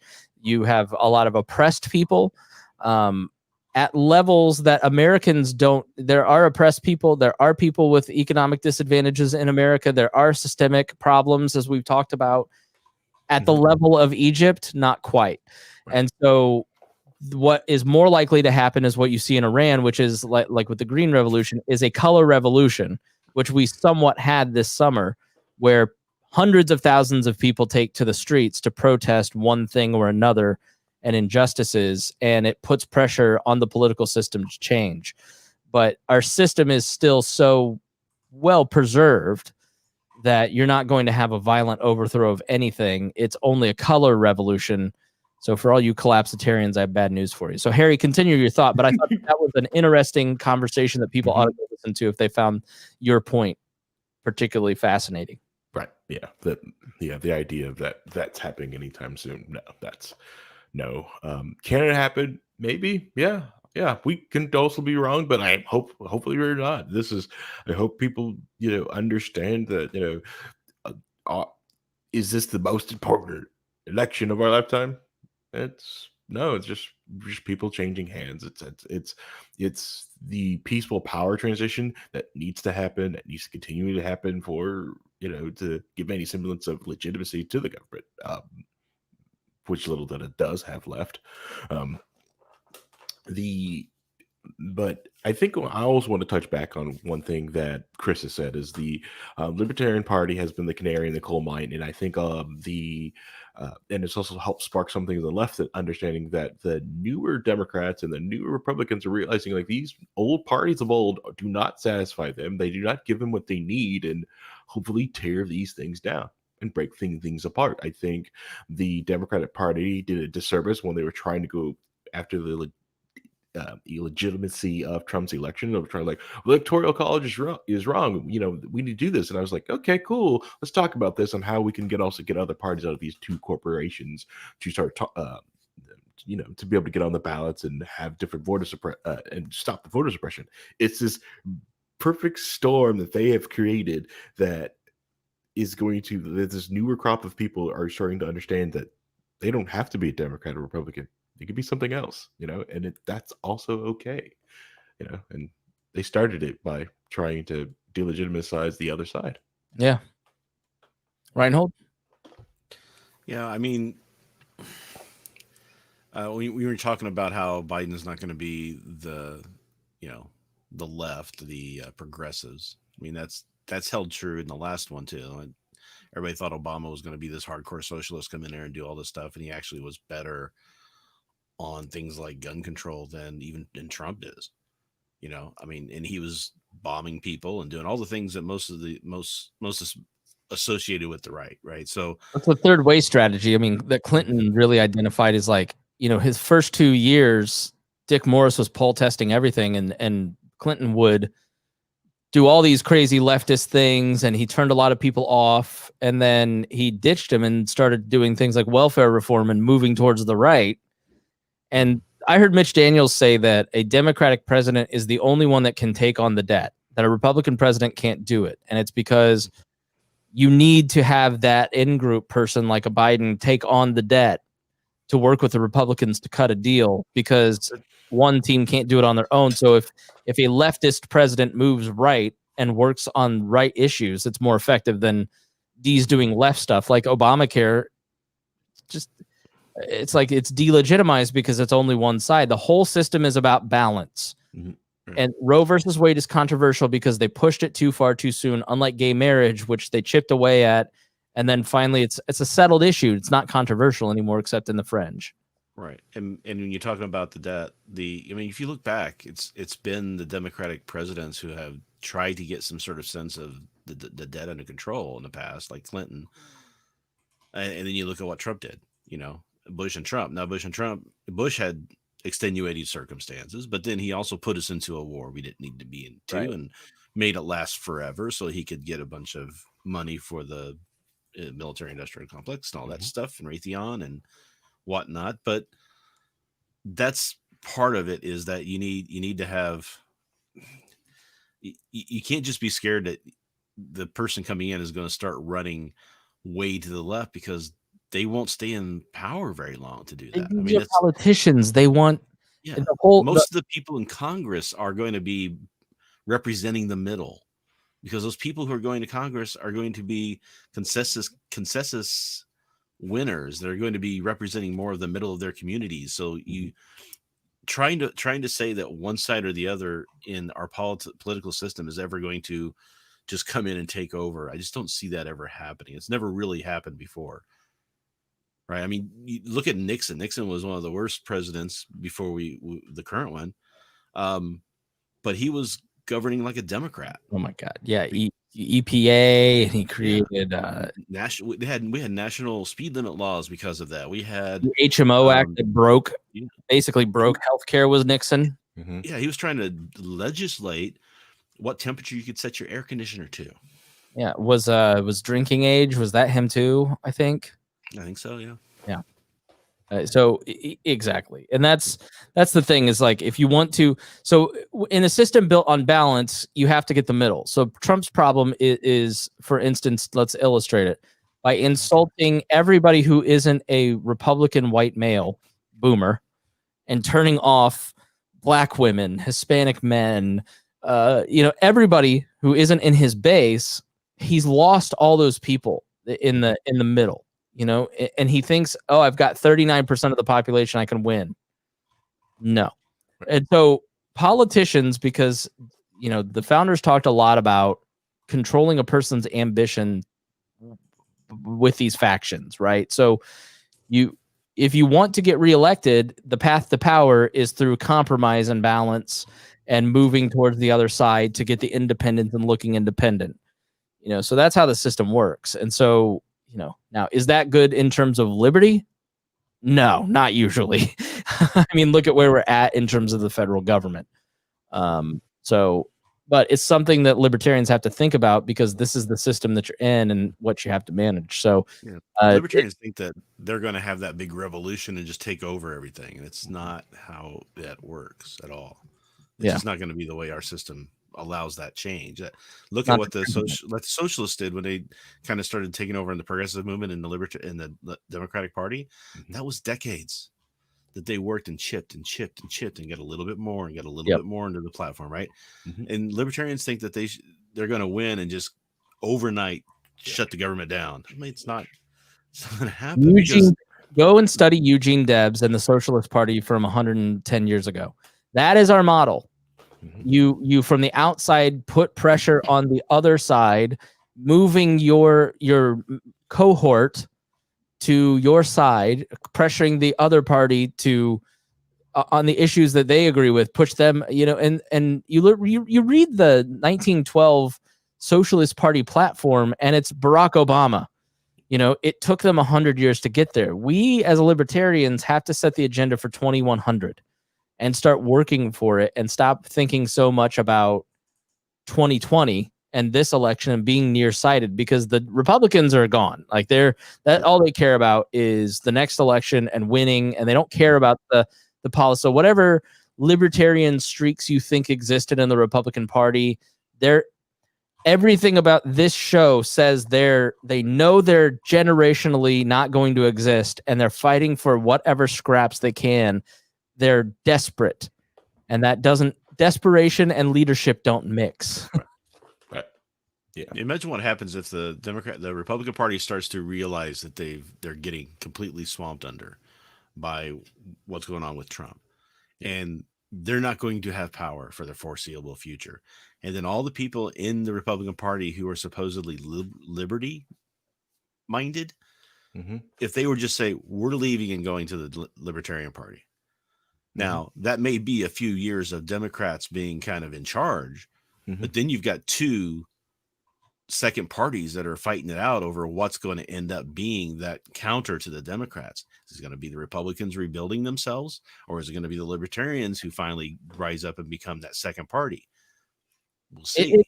I've got people messaging me that I was in the Tea Party with 10 years ago going, hey, I'm really sorry for how I treated you 10 years ago. I was a hardcore Republican, and now I see the benefits of having a third party to vote for as a protest. But the truth is, here in Indiana, we are a second party. And it just took one poll for a match to light for Don Rainwater to get all of those libertarian-leaning Republicans to switch sides. It took Donald Trump for a lot of those libertarian-leaning Democrats to switch sides. Like, it just takes the absolute decrepitude of one of the two parties and the conditions for the conditions to be right for these people to swarm into your party. The problem is trying to get all these coalitions to exist. How do you get the Yang Gang and the Tulsi Heads, and I don't know what their nickname is, but going with it, to coexist with the Ron Paulites and the Mises crowd, right? Like, Justin Amash has kind of figured out a way and is a template for coexistence within the movement to build that third way amongst Democrats and Republicans, and hey, if you're not on board with it, you're going to get left behind. Like, when you look at Amash and you look at how he handles Ariana Presley and AOC, and then also Thomas Massey and Matt Gaetz, Justin Amash is the template, and the flame-throwing, bomb-throwing bullshit is not. And if you are, and you're part of the problem at that point. And so be part of the solution or be part of the problem, because you're going to get left behind. There is no value in trying to replicate the messaging and strategies and temperament and attitude of the least popular president in American history. Like, it just doesn't work for you. Yeah, look at what happened to all the liberty Republicans, liberty conservatives in elected in Congress, the minute that Amash decided that he was done with the Republican Party and he couldn't do it anymore, they turned on him so hard. People who were, I mean, Amash had like the highest rating, and then for freedom on the Freedom Index, and all these people who are just, nowhere near his level were calling him a liberal Democrat and all kinds of. I mean, it was insane what they did, and they do it because they're trying to protect the party, because they know that if those dominoes start to fall, and let's say Massey says I'm done and he goes, and then Rand says I'm done and I go, what happens to their party at that point? They don't have any fake representation of liberty in their party anymore. It's not Right. It's never been real in the Republican Party, because the Republican Party always looks at those people as being crazies. Like, they're just the crazies, but they'll take advantage of those people and their fundraising. And look what Trump is doing already. Trump is trying to say, hey, look, libertarians, Rand Paul is telling you I'm going to do this for you. He doesn't care about libertarians or anything the Libertarian Party stands for. He wants those votes. He's going to use Rand Paul to try to get libertarians to vote for him. And that's the only value that liberty people in the conservative movement have for that. So he can then drag you to a place of utter shame, like Bart Gelman said. All right, well, we got to wrap up. Thank you all for joining us. Thank you. I'd say share it, but your friends will go 3 hours. But that's why we clip these out for YouTube. So if there's one segment that you're like, I want to share just that part, it's up there. You can also get the go to Minute Marker X. We put the markers on there for you too. So you can help friends skip right to it. And then our show notes are also, if you want to see the show notes that we use and all the articles, we source everything. So you can go and check it out at WeAreLibertarians.com. So with that, thank you guys. Thank you, Harry. Thank you, Rhinehold. And we will see you again next week.